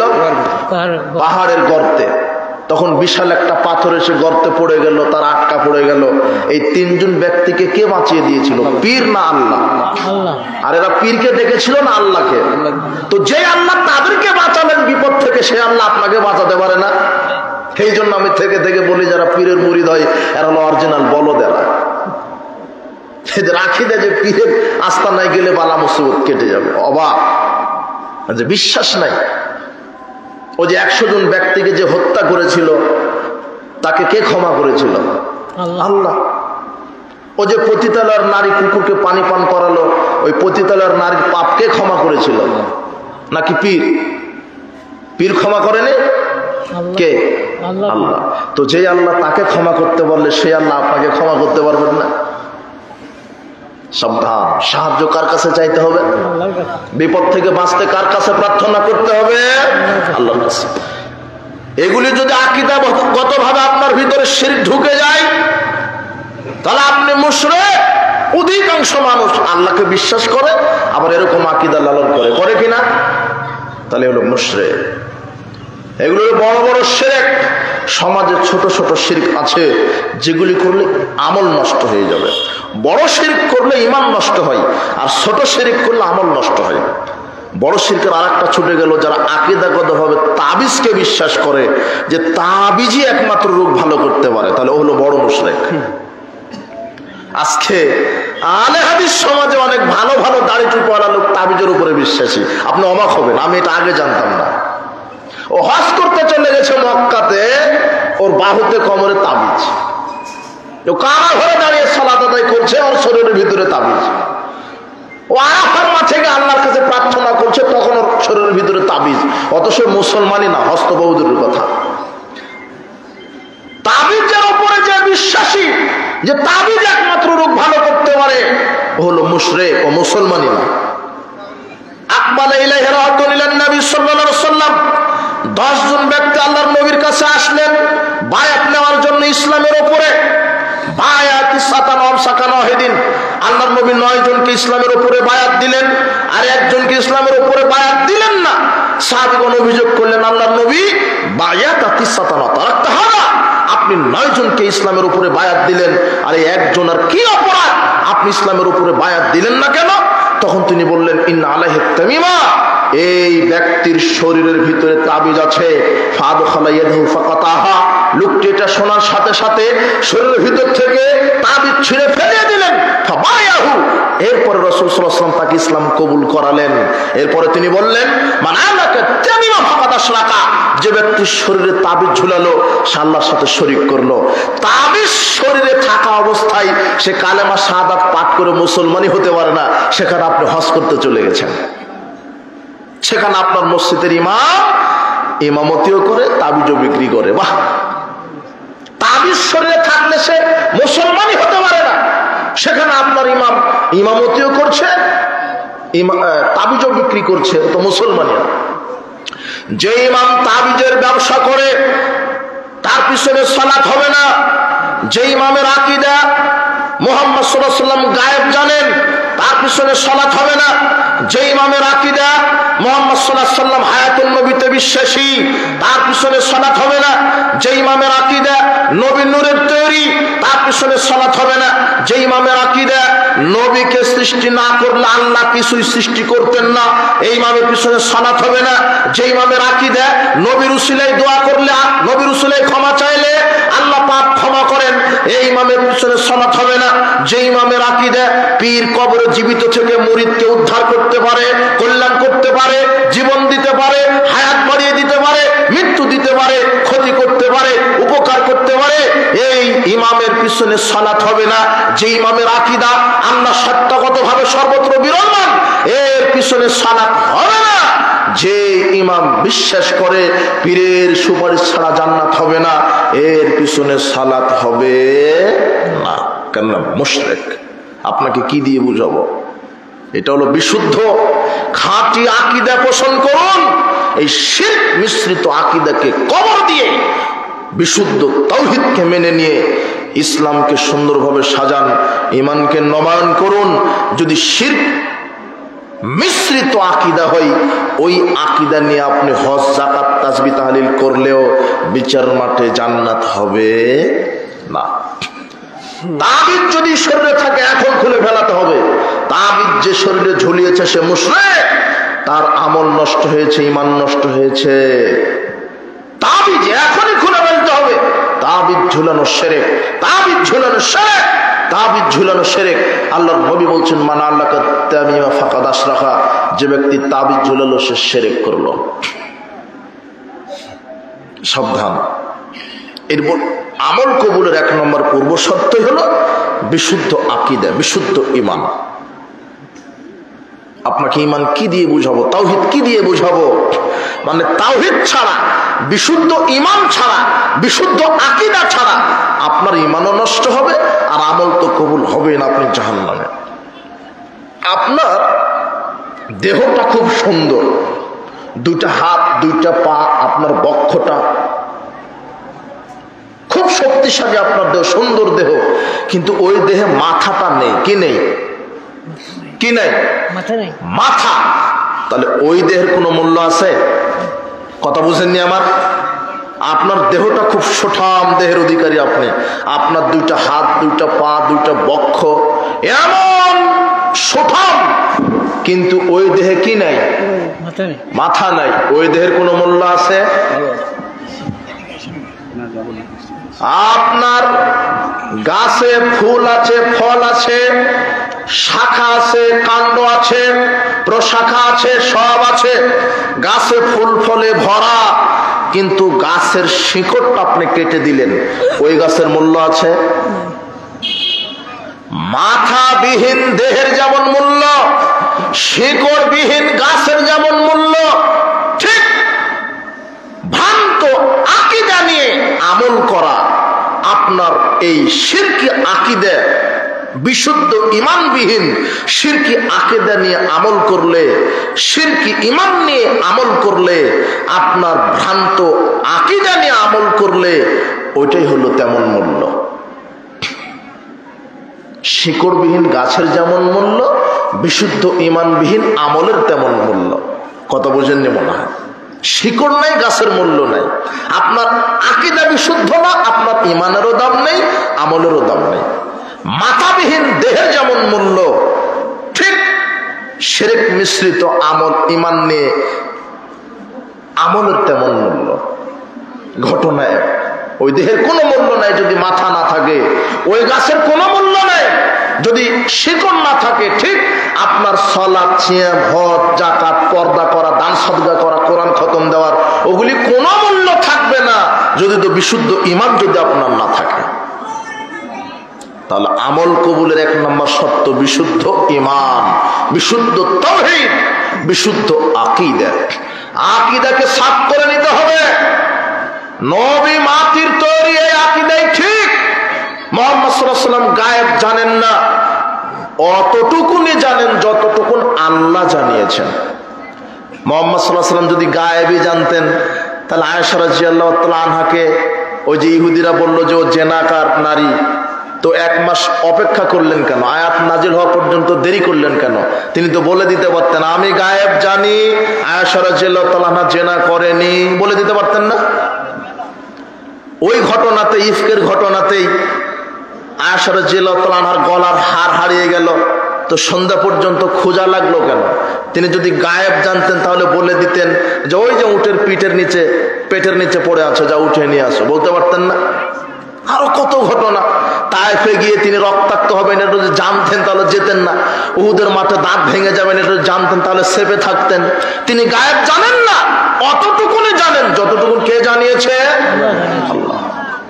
আকীদাকে সাফ করুন। মুহাম্মদ সাল্লাল্লাহু আলাইহি ওয়াসাল্লাম মারা গিয়েছেন। আয়েশা রাদিয়াল্লাহু তাআলা বলছেন মাতান নবী সাল্লাল্লাহু আলাইহি ওয়াসাল্লাম ইন্নাহু লাবাইনা হাকিতান ওয়া জাকিতানে, রাসূল সাল্লাল্লাহু আলাইহি ওয়াসাল্লাম আমার থুতনি এবং বুকের মাঝের জায়গাতে মাথা রেখে তিনি মারা গিয়েছেন। বুখারীর 4446 নম্বর হাদিস, রাসূল সাল্লাল্লাহু আলাইহি ওয়াসাল্লাম মারা গেছেন, বারজাখী জীবনে জীবিত, দুনিয়ার জীবন থেকে মারা গেছেন। এটাই বিশুদ্ধ আকীদা। যদি কেউ বলে হায়াতুন নবীতে বিশ্বাসী, যে না না না নবী মারা যাননি, তাহলে সে মুশরিক। যদি কেউ বলে নবী নূরের তৈরি, সে মুশরিক। যদি সে বলে যে নবীকে সৃষ্টি না করলে কিছুই সৃষ্টি করা হতো না, তাহলে সে মুশরিক। ওর আকীদা নষ্ট হয়ে গেছে। আকীদাকে সাফ করুন। আল্লাহ সত্তাগতভাবে আরশে রয়েছেন। কোথায়? আরশে। কেউ যদি বলে যে সর্বত্র বিরাজমান, ওর ভিতরে শিরক ঢুকে গেছে, ওর ঈমান নষ্ট হয়ে গেছে। পীরের মুরিদ হওয়া ফরজ, পীরের সুপারিশ ছাড়া জান্নাত হবে না। এক শ্রেণীর এই ধর্মের দালাল, শয়তানের দালালেরা কোরআন সুন্নাহর উল্টা ব্যাখ্যা করে মানুষদেরকে মুশরিক বানাচ্ছে। যত খানকা মাজার আছে এগুলি এক একটা শিরকের ফ্যাক্টরি, এক একটা। এগুলি বড় বড় শিরক। আর ছোট ছোট শিরক কি? সমাজে ছোট ছোট শিরক চালু আছে। কুলক্ষণ হলো ছোট শিরক। আত্তাইরাতু শিরকুন কালাউ সালাসা। রাসূল সাল্লাল্লাহু আলাইহি ওয়াসাল্লাম 3 বার বললেন যে এই কুলক্ষণ ছোট শিরক, কুলক্ষণ শিরক, কুলক্ষণ শিরক। কুলক্ষণ কি জিনিস? আপনি ওই বাজারে যাবেন, হাতে ব্যাগ নিয়েছেন, এমন সময় আপনার স্ত্রী বলছে শুনেছ অমুক লোক মারা গেছে, তখন আপনি বলছেন হ্যাঁ প্রথমেই মরার খবর শুনলাম, তাহলে আজকাল বাজারে যাব না। এটা হলো কুলক্ষণ। আপনি শিরক করবেন, আপনার আমল সব বাতিল হয়ে গেল। আপনি যাচ্ছিলেন, পিছন থেকে একজন ডাকলো, তখন আপনি বলছেন এই পিছন থেকে ডাকলি কেন? পিছন থেকে ডাকলে তো যাত্রা শুভ হয় না। সারাদিন কাজ করার পরে বলছেন কোন নারীর মুখ দেখে উঠলাম, উদ্দেশ্য সফল হলো না। আপনি সকালে দোকানদারের কাছে যাবেন, ও বাকিতে দিবে না। ওর আকীদা কি? যদি বাকিতে জিনিস প্রথমে দিই তাহলে সারাদিন বাকিতেই যাবে, হলো ওর আকীদাটা শিরকি আকীদা। এগুলো হলো ছোট ছোট শিরক, কুলক্ষণ। এগুলি রাত্রে ঘরের আবর্জনা ঝাড়ু দেওয়া যায় না, রাত্রে গাছ থেকে ফল পাতা পড়া যায় না, রাত্রে মানুষকে কিছু ধার কর্জ দেওয়া যায় না। এগুলো হলো শিরক, কুসংস্কার। স্বামী স্ত্রী অপবিত্র অবস্থায় কিছু করতে পারে না, এগুলি হলো শিরক, কুসংস্কার। যমজ কলা খেলে যমজ বাচ্চা হয়, এটা হলো কুসংস্কার। টিকটিকি ঠিক ঠিক করছে, কথা ঠিক, এটা হলো কুসংস্কার। স্বামীর নাম ধরে ডাকা যায় না, এটা হলো কুসংস্কার। এগুলো হলো ছোট শিরক। এই আকীদাকে বিশুদ্ধ করতে হবে, শিরক থেকে আমাদেরকে বেঁচে থাকতে হবে। এই আমল কবুলের পূর্ব 1 নম্বর শর্ত বিশুদ্ধ আকীদা, শিরক মুক্ত আকীদা। 2 নম্বর পূর্ব শর্ত বিশুদ্ধ তরিকা। বিশুদ্ধ কি? তরিকা। আমল কবুলের প্রধানত 5টা শর্ত। কয়টা? 5টা। তার এক হলো বললাম বিশুদ্ধ ঈমান বা বিশুদ্ধ আকীদা বা বিশুদ্ধ তাওহীদ বা বিশুদ্ধ ইসলাম, একই কথা। 2 নম্বর আমল কবুলের পূর্ব শর্ত বিশুদ্ধ তরিকা। আমল করব আল্লাহকে খুশি করার জন্য, কিন্তু আমলটা করব রাসূল সাল্লাল্লাহু আলাইহি ওয়াসাল্লামের তরিকায়। আমল হবে আল্লাহর, তরিকা হবে কার? রাসূলের। আমি সালাত, সিয়াম, হজ, যাকাত, তাসবিহ, তাহলিল, কোরআন তেলাওয়াত যা কিছু করব কার পদ্ধতিতে? রাসূল সাল্লাল্লাহু আলাইহি ওয়াসাল্লাম পদ্ধতিতে। যদি রাসূল সাল্লাল্লাহু আলাইহি ওয়াসাল্লামের তরিকায় না করি তাহলে আমল আল্লাহ বিচার মাঠে কবুল করবেন না। ওই আমলকারী আমলে আল্লাহ ধুলায় নিক্ষেপ করবে, ওই আমলকারী আমল করে ফেল করবে, আল্লাহ আমল কবুল করবেন না। আপনাকে কি দিয়ে বুঝাবো বক্তব্যটা? যদি তরিকা ঠিক না হয়, সুন্নাহ অনুযায়ী যদি আমল না হয়, তাহলে ওই আমল আল্লাহ আপনার কবুল করবেন না। আজকে সমাজে কত মানুষ কত আমল করছে, রাসূল সাল্লাল্লাহু আলাইহি ওয়াসাল্লামের সুন্নাহকে 5 পয়সা দাম দিচ্ছে না। অথচ আল্লাহ সুবহানাহু ওয়া তাআলা বলছেন, আতিউল্লাহ ওয়া আতিউর রাসূলা ওয়া লা তুবতিলু আমালাকুম, আল্লাহর আনুগত্য করো, রাসূলের আনুগত্য করো, তোমাদের আমলকে নষ্ট করে দিও না, ধ্বংস করে দিও না। যদি রাসূল সাল্লাল্লাহু আলাইহি ওয়াসাল্লামের তরিকায় যদি আমল না হয় তাহলে আমল কি হয়ে যাবে? বাতিল হয়ে যাবে, নষ্ট হয়ে যাবে। আয়েশা রাদিয়াল্লাহু তাআলা আনহা বলছেন, রাসূল সাল্লাল্লাহু আলাইহি ওয়াসাল্লাম বলেছেন, মান আমিলা আমালান, যে ব্যক্তি কোনো আমল করলো, লাইসা আলাইহি আমরুনা, অথচ সেই আমলে যদি আমার নির্দেশনা না থাকে, ফাহুয়া রাদ, তাহলে সেটা বাতিল, সেটা প্রত্যাখ্যানযোগ্য। কোন মানুষ যদি কোনো আমল করে, সে আমলে যদি রাসূলের নির্দেশনা না থাকে তাহলে সেটা বাতিল। আপনি যতই ভালো করে সে আমল করুন, আপনার হুজুর, আপনার পাগড়িওয়ালা, টুপিওয়ালা, আল খাল্লাওয়ালা হুজুর, মুফতি, মুজাদ্দিদ, সে যত বড় ডিগ্রিধারী হোক, যদি রাসূলের নীতির বাহিরে কোনো আমল করে, ওই আমল বাতিল হবে। আপনি সমাজে বাপ দাদার দোহাই দিয়ে, বড় হুজুরের দোহাই দিয়ে, সংখ্যাগরিষ্ঠতার দোহাই দিয়ে যে আমল করছেন, অথচ বাপ দাদার দোহাই দিয়ে আমল নয়, সংখ্যাগরিষ্ঠতার দোহাই দিয়ে আমল নয়, বড় হুজুরের দোহাই দিয়ে আমল নয়, একজন ব্যক্তির দোহাই দিয়ে আমল, তার নাম মুহাম্মদ সাল্লাল্লাহু আলাইহি ওয়াসাল্লাম। মুহাম্মদ সাল্লাল্লাহু আলাইহি ওয়াসাল্লাম যদি সেটা করে থাকেন তাহলে সেটা করলে আমল কবুল হবে, আর যদি তিনি সেটা না করেন তাহলে সেটা আমল হবে না, সেটা কবুল হবে না। আপনি কত আমল সমাজে করছেন যেটা রাসূল সাল্লাল্লাহু আলাইহি ওয়াসাল্লাম করেননি। রাসূল সাল্লাল্লাহু আলাইহি ওয়াসাল্লাম বলছেন, যে ব্যক্তি কোনো আমল করলো আর ওই আমলে যদি আমার দিক নির্দেশনা না থাকে তাহলে সেটা বাতিল হবে। তা আপনি সমাজে কি আমল করছেন এটা রাসূল সাল্লাল্লাহু আলাইহি ওয়াসাল্লাম করেননি, সেটা আপনি করছেন। এদেশের হাফেজ সাহেবরা কোরআন মাজিদ তেলাওয়াত শেষ করে বলছে সাদাকাল্লাহুল আলিম, এটা রাসূল সাল্লাল্লাহু আলাইহি ওয়াসাল্লাম বলেননি, বলতে বলেননি। কাজে এই দোয়াটা যদি কেউ পাঠ করে তাহলে তার আমল বাতিল হবে। কেন? আল্লাহর নবী বলছেন, আমি যা দেইনি সেটা যদি কেউ করে তাহলে তার আমল বাতিল হবে। এখন দেখাতে হবে রাসূল সাল্লাল্লাহু আলাইহি ওয়াসাল্লাম কোরআন তেলাওয়াত শেষে সাদাকাল্লাহুল আযীম কোথায় বলেছেন, অথচ রাসূল সাল্লাল্লাহু আলাইহি ওয়াসাল্লাম কোরআন তেলাওয়াত শেষে বলেছেন, সুবহানাকা আল্লাহুম্মা বিহামদিকা আশহাদু আল্লা ইলাহা ইল্লা আনতা আস্তাগফিরুকা ওয়া আতুবু ইলাইকা, এইটা বলেছেন, এটাই বলতে হবে। নাসাঈ সুনানুল কুবরা 10140 নম্বর হাদিস, আয়েশা রাদিয়াল্লাহু তাআলা আনহা বলছেন, রাসূল সাল্লাল্লাহু আলাইহি ওয়াসাল্লাম কোরআন তেলাওয়াত শেষ করে এইটা বলতেন, কিন্তু আপনার হুজুর বলছে এইটা। তো রাসূল সাল্লাল্লাহু আলাইহি ওয়াসাল্লামকে বাদ দিয়ে নিজের মতো আমল করলে ওটাই তো বেদাত। বেদাত মানে নতুন সৃষ্টি। বেদাত মানে কি? নতুন সৃষ্টি। ইবাদতের নামে নেকির আশায় যেটা আপনি করছেন, অথচ সেটা রাসূল সাল্লাল্লাহু আলাইহি ওয়াসাল্লাম করেননি, করতে বলেননি, তাহলে সেই আমলটাই হবে বেদাতি আমল। সেই আমলটা কি আমল? বেদাতি আমল। আপনি সালাম বিনিময় করছেন, আর পৃথিবীতে যে আমলের যত ফজিলত, শয়তান সেখানে সে আমলকে নষ্ট করার জন্য ভিতরে বেদাত ঢুকিয়ে দিয়েছে। এক গ্লাস দুধ, এক গ্লাস পেশাব, এক ফোঁটা পেশাব যদি এক গ্লাস দুধের ভিতরে দিয়ে দেন, পেশাব নষ্ট হয়ে যাবে, তাই না? পেশাব নষ্ট হবে না কেন? দুধের কি পেশাবের কি অপরাধ? পেশাব নষ্ট হবে না? এক ফোঁটা দুধ এক গ্লাস পেশাবে দিয়ে দিবেন, তাহলে পেশাব কি হয়ে গেল? নষ্ট হলো না? পেশাব নষ্ট হবে? পেশাব নষ্ট হবে না কেন? ও নিজেই তো নষ্ট, ও আবার কিভাবে নষ্ট হবে? ও আরেকজনকে কি করবে? নষ্ট করবে। তো বেদাত হলো এরকম, বেদাত নিজেই পচা, ও আপনার সৎ ভালো আমলকে নষ্ট করবে। এই জন্য শয়তান সৎ আমলের ভিতরে বেদাতি আমল ঢুকিয়ে দিয়েছে, আর যে আমলের যত ফজিলত সে আমলের ভিতরে শয়তান বেদাত ঢুকিয়ে দিয়েছে। দেখেন রাসূল সাল্লাল্লাহু আলাইহি ওয়াসাল্লাম বলছেন মা মিন মুসলিমাইন ইয়ালতাকিয়ানা ফাতাসাফাহান, যখন দুজন মুসলিম পরস্পর দুই হাতে মুসাফা করে, যখন দুজন মুসলিম পরস্পর দুই হাতে মুসাফা করে সালাম বিনিময় করে, ইল্লা গুফিরা লাহুমা ক্বাবলা ইয়াফতারিকা, তাদের এই দুই হাত পৃথক হওয়ার পূর্বেই তাদের বিগত সব পাপকে আল্লাহ ক্ষমা করে দেন। কিন্তু সুবহানাল্লাহর 12টা শয়তান বাজিয়ে দিছে, দুই হাত দেয় না, 3 হাত 4 হাত মেরে দেয়। ভালো ভালো মানুষ 3 হাত 4 হাতে মুসাফা করে, মাথাটা আবার নত করে, মনে হচ্ছে নম নম দিচ্ছে, আবার বুকে হাত মারছে, আবার চুমা খাচ্ছে, সবই বিদআত। কিসের সব পাপ ক্ষমা হবে? উল্টা পাপ হবে। কেন? রাসূল সাল্লাল্লাহু আলাইহি ওয়াসাল্লাম বলেছেন পরস্পরের কয় হাতে সালাম বিনিময়? 2 হাত। ওনার ডান হাত আর আপনার ডান হাত, শেষ। বাম হাতের কোনো কারবার এখানে নেই। অথচ ফজিলতটা দেখেছেন, পরস্পর 2 হাতে সালাম দিলে তাদের বিগত সব পাপ কি করে দেন? ক্ষমা করে দেন। তাবারানী মুজামুল আওসাতের মধ্যে আরেকটা হাদিস আসছে, তানাসারাত খাতায়াহুমা কামা ইয়াতানাসারু আরাকুশ শাজার, পরস্পরের 2 হাতে যদি সালাম বিনিময় করে তাহলে তাদের পাপকে ওইভাবে ঝরিয়ে দেন যেমন শীতকালে গাছের পাতা ঝরে যায়। কিন্তু 3 হাত 4 হাত লাগিয়ে দিলেন, ওই যে বেদাত ঢুকিয়ে দিল, দুধের ভিতরে শয়তান কি মিশায় দিল? পেশাব। সৎ আমলের ভিতরে শয়তান কি ঢুকিয়ে দিল? বিদআত। কথা বুঝেননি মনে হয়?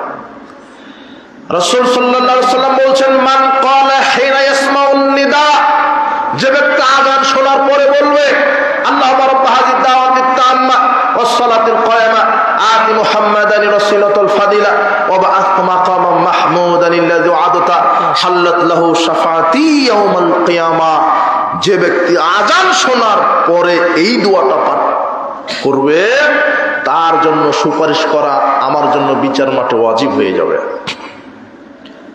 কিন্তু শয়তান লাগায় দিল, না বলো দারাজাতার রাফিয়া ওয়ারযুকনা শাফাআতাহু ইয়াউমাল কিয়ামা ইন্নাকা লা তুখলিফুল মিআদ, যেটা রাসূল সাল্লাল্লাহু আলাইহি ওয়াসাল্লাম বলেননি, আপনি বলছেন।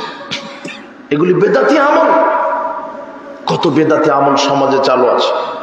এদেশের মানুষ সালাত শুরু করার পূর্বেই 9টা 10টা বেদাত করে, সালাত শুরু করে শুধু প্রস্তুতি নিতেই 9টা 10টা বেদাত। তার একটা জায়নামাজের দোয়া তৈরি করেছে যেটা রাসূল সাল্লাল্লাহু আলাইহি ওয়াসাল্লাম করেননি। জায়নামাজের দোয়া বলে শরীয়তে কোনো দোয়া নেই। তার আরেকটা বেদাত সালাতের নিয়ত মুখে তৈরি করে বলছেন নাওয়াইতু আন উসাল্লি লিল্লাহি তাআলা ফি যুরি আল বারাকা ফিল আসর আর বারাকা। কিভাবে দোয়া মেরে দিল, মনে হচ্ছে যে শরীয়তের বাপের উপর নাজিল হয়েছে। অথচ সালাতের নিয়ত যে মুখে বলছে, এরকম রাসূল সাল্লাল্লাহু আলাইহি ওয়াসাল্লাম কোনো নিয়ত বলে যাননি। নিয়ত বলা লাগে না, নিয়ত করার বিষয়। ওটা সংকল্প এমনিতে অটো হয়ে যায় নিয়ত।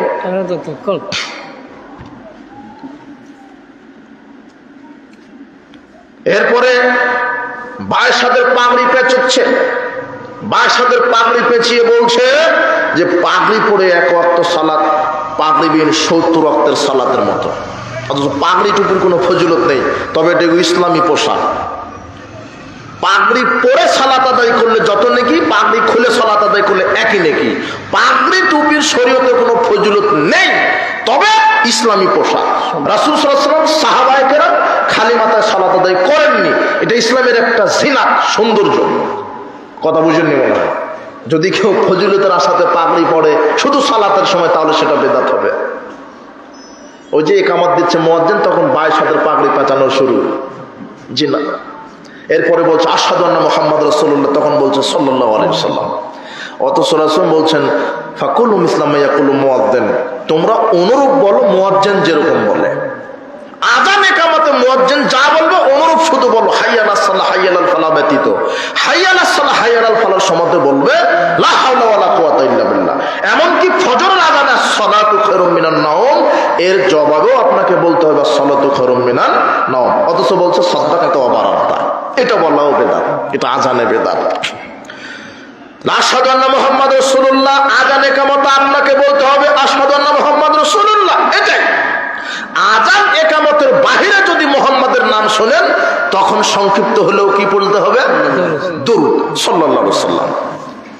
এরপর আরেকটা কি বেদাত করে আশহাদু আন্না মুহাম্মাদুর রাসূলুল্লাহ, তখন দেখবেন 2 বৃদ্ধাঙ্গুলিতে চুমা দিয়ে চোখ মাসা করছে, ওটা একটা বেদাত। মানে সালাত শুরুই করেনি, একটু প্রস্তুতি নিচ্ছে, তাতেই এতগুলি বেদাত। কথা বুঝেননি মনে হয়? এই যে সামনে রমাজান আসছে, রমাজানকে উল্লেখ করে আরো কত বেদাত। রাসূল সাল্লাল্লাহু আলাইহি ওয়াসাল্লাম বেলালকে বলছেন, তুমি যখন আযান দিবে তখন মানুষ যেন সাহারি খায়, তুমি তাহাজ্জুদের সালাতের নয়, তুমি তাহাজ্জুদের সালাতের আযান দাও। বেলাল, তুমি যখন আযান দিবে, বেলালকে নিয়োগ করা হতো রমাদানে, ও শুধু সাহারির আযান দিবে। তিনি বলতেন, ততক্ষণ তোমরা সাহারি খাবে যতক্ষণ না আব্দুল্লাহ ইবনে উম্মে মাকতুম আযান না দেয়। তাহলে আব্দুল্লাহ ইবনে উম্মে মাকতুম আযান দিত ফজরের, আর বেলাল আযান দিত সাহারির অথবা তাহাজ্জুদের। সাহারির জন্য যে আযান দিতে হয় এটা সমাজে জানাই নাই। কথা বুঝেননি মনে হয়? অথচ আজকে এদেশে বাংলাদেশে সাহারির সময় ঢোল পিটানো হয়, গান গাওয়া হয়, বলে আর মাত্র 50 মিনিট বাকি আছে, উঠুন। এই রমাদান এগুলি ঢং চলে আসবে দেখবেন। আর কি আছে রমাদানকে কেন্দ্রিক? ও যে শয়তান আর একটা নিয়ত তৈরি করেছে রমাদানের, নাওয়াইতু আন আসুমা গদাম মিন শাহরে রমাদান। নিয়তেই ভেজাল। গদাম মিন শাহরে রমাদান, আমি রমাদানের সিয়ামের নিয়ত করছি আগামীকাল, অথচ সারি খাচ্ছে এখন। গদান মানে আগামীকাল, মানে আগামীকাল শুরু হবে কখন? যখন মাগরিবের সূর্যটা ডুবে যাবে তখন। অথচ এখন সাহারি খাচ্ছে, এখন সিয়াম রাখার নিয়ত করা বাদে ও নিয়তই করছে যে আগামীকাল থেকে সিয়াম রাখবো। কথা বুঝেননি মনে হয়? মানে শয়তান কিভাবে ধরা খায়, নিয়তেই ভেজাল। তখন থেকে দিন শুরু হয় না। ও খাচ্ছে, ও সিয়াম রাখছে এখন সারি খেয়েও বলতে পারতো যে আজকে সিয়াম রাখছি, আল্লাহ তুমি সিয়ামটা ইমানের সাথে আমার কবুল করে নিও, আজকে সিয়াম রাখছি। অথচ বলছে গদান, আগামীকাল সিয়াম রাখবো। নিয়তেই ভেজাল। যে সিয়ামের মুখে নিয়ত বলছে, আবার ইফতার করছে 2 মিনিট 4 মিনিট 5 মিনিট দেরিতে, ওখানে পরহেজগারিতা দেখায়। পেট কি এত বড় হয়ে গেল? 16 ঘন্টা না খেয়ে থাকতে পেরেছে, আর 2 মিনিট পারবো না? অথচ আল্লাহ নবী বলছেন, ইজা গরাবাতি শামস ফাকাদ আফতারা সায়েম, যখন সূর্য ডুবে যাবে তখনই সায়েম ইফতার করবে। আমাদের দেশের ইফতারের লিফলেটে লেখা থাকে সূর্য ডুববে 6টা 45, ইফতার হবে 6টা 48, 3 মিনিট ওর বাপের। তো মুহাম্মদ সাল্লাল্লাহু আলাইহি ওয়াসাল্লাম বলছেন, সূর্য ডুবার সাথে সাথে সায়েম কি করবে? ইফতার করবে। আবার দেখবেন ইফতারের 2-3 মিনিট পূর্বে কোন দিক থেকে একটা ইবলিশের দালাল বলে দিবে যে 2 মিনিট আছে, একটু মেরে দেন, একটু বুঝেননি কথা? ইফতার মাহফিলে, জালসা শেষে, বিবাহের বৈঠক শেষে, জানাজার সালাতের শেষে, দাফনের শেষে, তাফসির মাহফিল শেষে, ফরজ সালাতের শেষে সবাইকে নিয়ে সম্মিলিত মোনাজাত করা বিদআত। কেন? রাসূল সাল্লাল্লাহু আলাইহি ওয়াসাল্লাম করেননি তাই। তুমি করো, আপনি করেন, আপনার বাপ করুক, আপনার হুজুর করুক, কাবা ঘরের ইমামও যদি করে তবুও বেদাত। কেন? মুহাম্মদ সাল্লাল্লাহু আলাইহি ওয়াসাল্লাম থেকে কোনো প্রমাণ নেই। আপনি ওইভাবে গাওজোয়ারি করে করেছেন কেন? আপনি দলীয় দাপট দিয়ে দেখিয়ে করছেন কেন? সংখ্যাগরিষ্ঠতা দেখিয়ে করছেন কেন? আপনাকে করতে হবে দলিল দিয়ে। কি দিয়ে? দলিল দিয়ে। রমাদান কেন্দ্রিক বেদাত। আমার ইফতারের দোয়া আছে একটা, কি? আল্লাহুম্মা সুমতুল্লাকা রিজকিকা আলা আফতারতু। ওটা হচ্ছে একটু দোয়াটা ঠিক নয়। অথচ রাসূল সাল্লাল্লাহু আলাইহি ওয়াসাল্লাম যখন ইফতার করতেন, ইজা আফতারা, যখন তিনি ইফতার করা শুরু করতেন, ইফতার শুরু করবেন বিসমিল্লাহ বলে। কি বলে? বিসমিল্লাহ। এরপরে পানি দিয়ে শুরু করেন। খেজুর দিয়ে ইফতার করা ভালো, খেজুর না থাকলে পানি। ইফতারের শুরুতে বলবেন বিসমিল্লাহ, এরপরে বলবেন যাহাবাজ জামাউ আবতাল্লাতিল উরুকু ওয়া সাবাতাল আজরু ইনশাআল্লাহ। তৃষ্ণা মিটে গেল, শিরা উপশিরা সিক্ত হলো, আল্লাহ চাহে তো জান্নাত নির্ধারিত হয়ে গেল। এখানে এই অনুবাদ করা হলো কেন? জাহাবাজ জামাউ আবতাল্লাতিল উরুকু ওয়া সাবাতাল আজরু ইনশাআল্লাহ। আজরু মানে নেকি, কিন্তু সিয়ামের তো নেকি নাই না। রাসূল বলছেন ফাইন্নাহু লি ওয়া আনা আজজি বিহি, আল্লাহ বলছেন সিয়াম আমার জন্য আর আমি নগদ পুরস্কার দিব। সিয়ামের নগদ পুরস্কার জান্নাত। কথা বুঝেননি মনে হয়? তাহলে এই দোয়া করেন, কিন্তু ইফতার শুরু করবেন কি বলে? বিসমিল্লাহ। তারপরে ওইটা। রমাদান কেন্দ্রিক কত বেদাত। এই যে আসছে সামনে রমাদান, এই জন্য সুন্নাতি তরিকায় রমাদানকে যেন আমরা পালন করতে পারি, আল্লাহ সেই তৌফিক তুমি দান করো। সালাত আদায় করবো রাসূল সাল্লাল্লাহু আলাইহি ওয়াসাল্লামের তরিকায়। আমাদের আযানের ভিতরে বেদাত ঢুকিয়ে দিয়েছে, ওযুর ভিতরে বেদাত ঢুকিয়ে দিয়েছে, একামতের ভিতরে বেদাত ঢুকিয়ে দিয়েছে, ঈদের ভিতরে বেদাত ঢুকিয়ে দিয়েছে, জানাজার ভিতরে বেদাত ঢুকিয়ে দিয়েছে। রাসূল সাল্লাল্লাহু আলাইহি ওয়াসাল্লাম বলছেন, কেউ যদি ঈমান নিয়ে নেকির আশায় জানাজার সালাতে উপস্থিত হয়, তাহলে আল্লাহ তাকে এক উহুদ পাহাড় সমান নেকি লিখে দিবেন। জানাজা শেষ যদি কেউ দাফনে শরীক হয়, তাহলে 2 উহুদ পাহাড় সমান। কিন্তু শয়তান চিন্তা করছে যে না, এত বড় ফজিলত কবুল হতে দেওয়া যাবে না, তাই জানাজার সালাত শেষ করে একবার মারে, দাফন করার পর আরেকবার মারে, 2 উহুদ পাহাড়ই শেষ করে দিল। অথচ রাসূল বলছেন, ইজা সাল্লাইতুম আলাল মাইয়িত ফাখলিসু লাহু দুআ। আরে জানাজার সালাতে তো দোয়া। জানাজার সালাতকে আল্লাহ কেন দিলেন? যাতে করে মায়েতের জন্য কি করতে পারেন? দোয়া করতে পারেন। সালাতটাই তো দোয়ার অনুষ্ঠান, কথা বুঝেননি? ওখানে কি বলা হয়? আল্লাহ মাগফির লাহু ওয়ারহামহু ওয়াফু আনহু ওয়াকরিম নুজুলাহু ওয়াসসি' মাদখালাহু ওয়াগসিলহু বিল মাই ওয়াসসালজি ওয়াল বারাদ ওয়ানাক্কিহি মিনাল খাতায়া কামা নাক্কাসাবুল আবিয়াজু মিনাদ দানাস ওয়াবদিলহু দারান খায়রাম মিন দারিহি ওয়া আহলান খায়রাম মিন আহলিহি ওয়া যাওজান খায়রাম মিন যাওজিহি ওয়া আদখিলহুল জান্নাহ ওয়া আইযু মিন আযাবিল কবর ওয়া মিন আযাবিন নার। অনেক আলেম এই দোয়াই জানে না, ওই একটা শুধু শিখেছে, ওটা আম দোয়া শিখেছে, আল্লাহ মাগফিরলি হাইয়্যানা ও মাইয়াতানা। অথচ ওটা আম দোয়া, আর মাইয়াতের জন্য খাস দোয়াটাই হলো এটা, আল্লাহ তুমি মায়েতকে ক্ষমা করো, এর উপর রহম নাজিল করো, এর কবরকে প্রশস্ত করো, এর পাপকে তুমি বরফ দ্বারা, শিশির দ্বারা, পানি দ্বারা ধৌত করো, ওইভাবে পাপ ক্ষমা করে দাও, ওইভাবে পাপ পবিত্র করে দাও, যেইভাবে ময়লা কাপড়কে পরিষ্কার করা হয়। দুনিয়াতে যেই বাড়ি ছিল তার চাইতে উত্তম বাড়ি দাও, দুনিয়াতে যেই গৃহ ছিল তার চাইতে উত্তম গৃহ দাও, দুনিয়াতে যেই সঙ্গী ছিল তার চাইতে উত্তম সঙ্গী দান করো। আল্লাহ তুমি এই মায়েতের কবরের শাস্তি মাফ করে দাও, জাহান্নামের আগুন থেকে বাঁচিয়ে দাও, জান্নাতে প্রবেশ করিয়ে দাও। এই দোয়াটা আপনি করলেন জানাজার সালাতের মধ্যে। এই দোয়া, জানাজার সালাতটাই হলো দোয়া। কিন্তু বেদাত ঢুকিয়েছে, এদেরকে বোঝাবেন কি দিয়ে? বলছে বাপ দাদা থেকে করে আসছি। বাপ দাদা কি দলিল না কোরআন হাদিস দলিল? কোরআন হাদিস। এই জন্য সমাজে অনেক বেদাতি আমল ঢুকে গেছে, মানুষের আমল।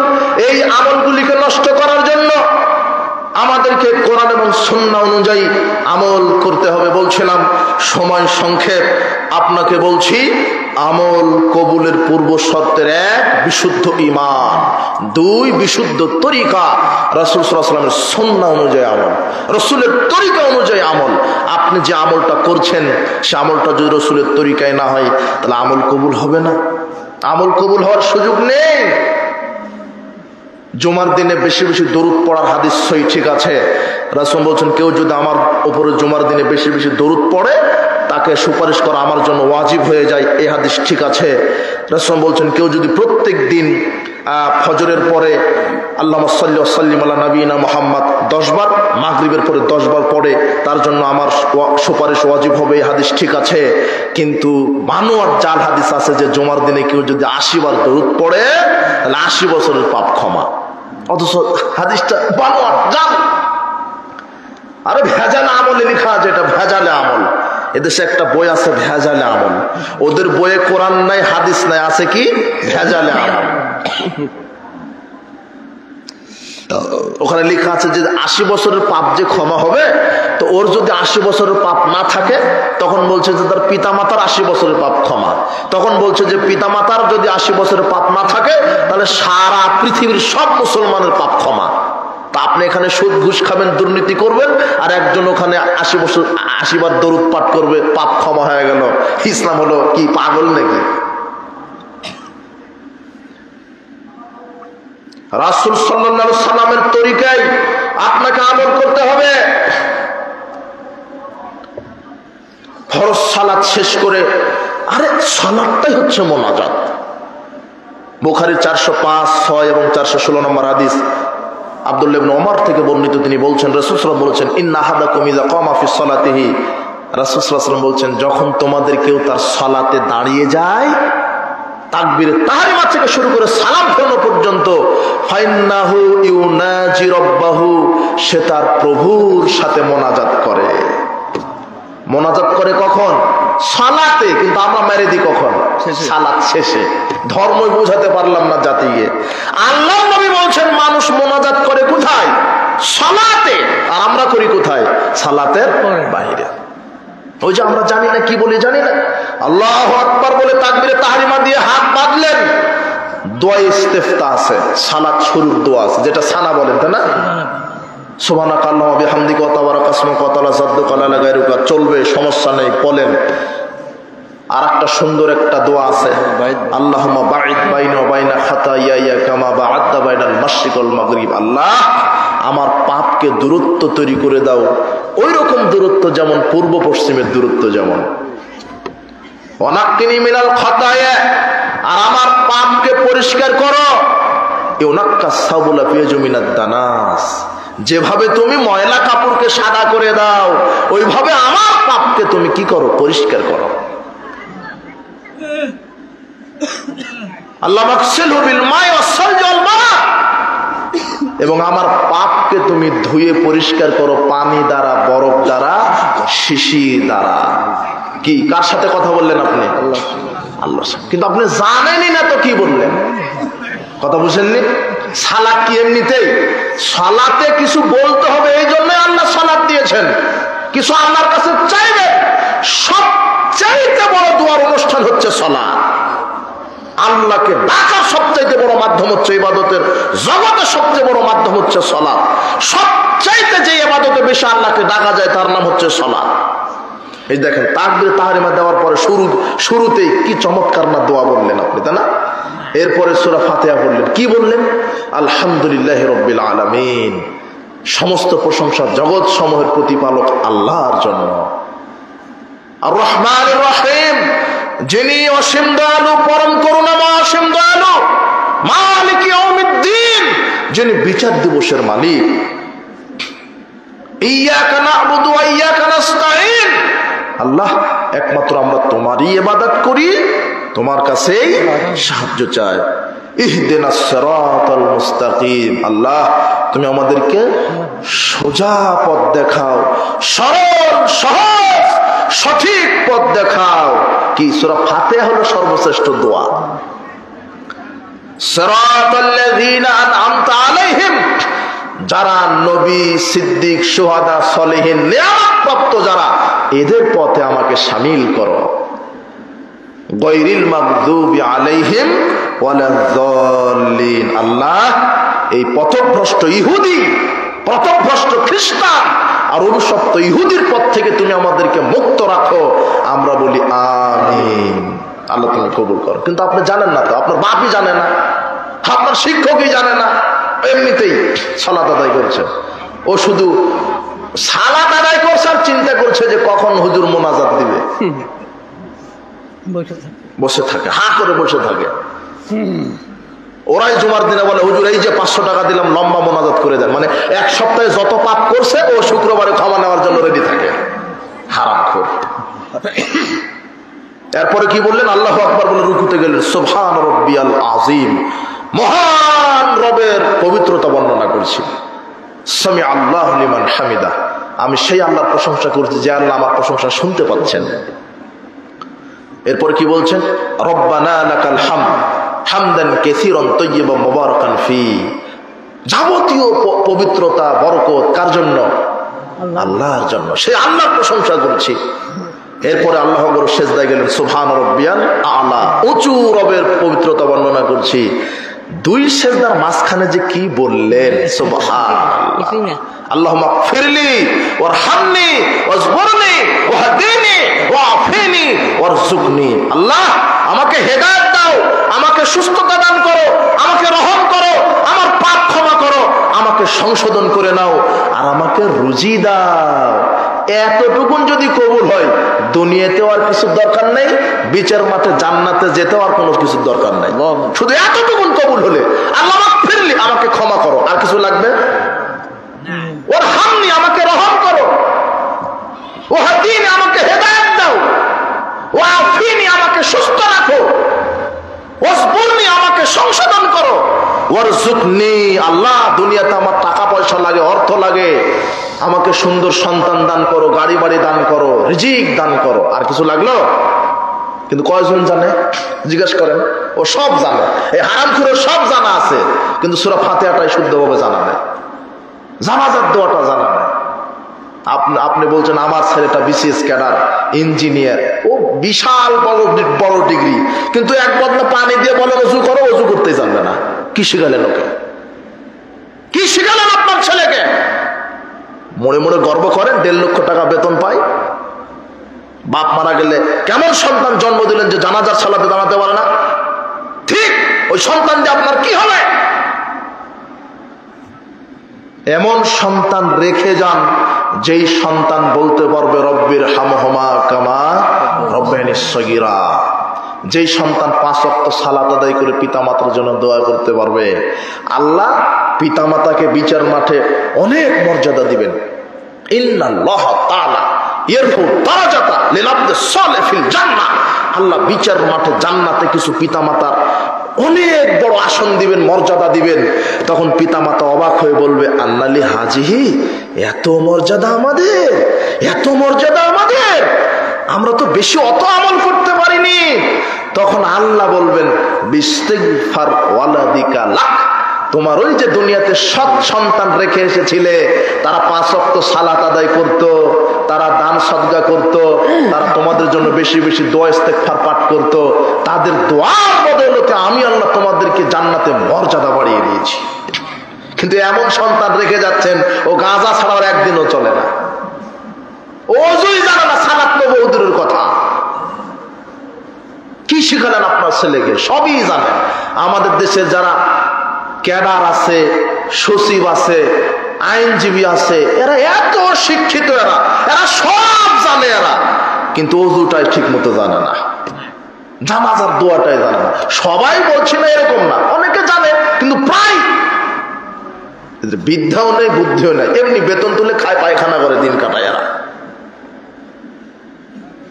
কি শিখালেন আপনার ছেলেকে? কি শিখালেন? আপনার ছেলেকে তাকে কোরআন সুন্নাহ শিক্ষা দিতে হবে, এলেম শিক্ষা দিতে হবে, কোরআন সুন্নাহর এলেম। এই নেক সন্তান আপনার জন্য জান্নাতের কারণ হবে। তাহলে সালাদটা হচ্ছে একটা মোনাজাত। সালাদটা কি? মোনাজাত। আপনি হা করে দাঁড়িয়ে থাকেন, কখন হুজুর মোনাজাত দিবে? পাপ করবেন আপনি, আর হুজুর মোনাজাত দিয়ে ক্ষমা নেবে, এটা হলো? আমি পাপ করেছি, আমাকে কানতে হবে। ওরা আবার দলিল দেয় যে না কানলে তো দুধ পাওয়া যাবে না। কথা বুঝেননি মনে হয়? তো মা হুজুরের না মা আপনার? কথা বুঝেননি মনে হয়? আপনার ক্ষুধা লেগেছে, আপনার খাওয়া লাগবে, হুজুরকে খাওয়াতে লাগিয়ে দিয়েছেন কেন? আপনি যুক্তি দিচ্ছেন, আমিও দিই, ও বলছে না কানলে তো মা দুধ দিবে না, তো হুজুর কানছে কেন? আপনি কানদেন। আপনি ক্ষুধার পর হুজুরকে বলছেন আপনি একটু মেরে দেন, হলো? আমিন আমিন করতেছি, কবুল হোক।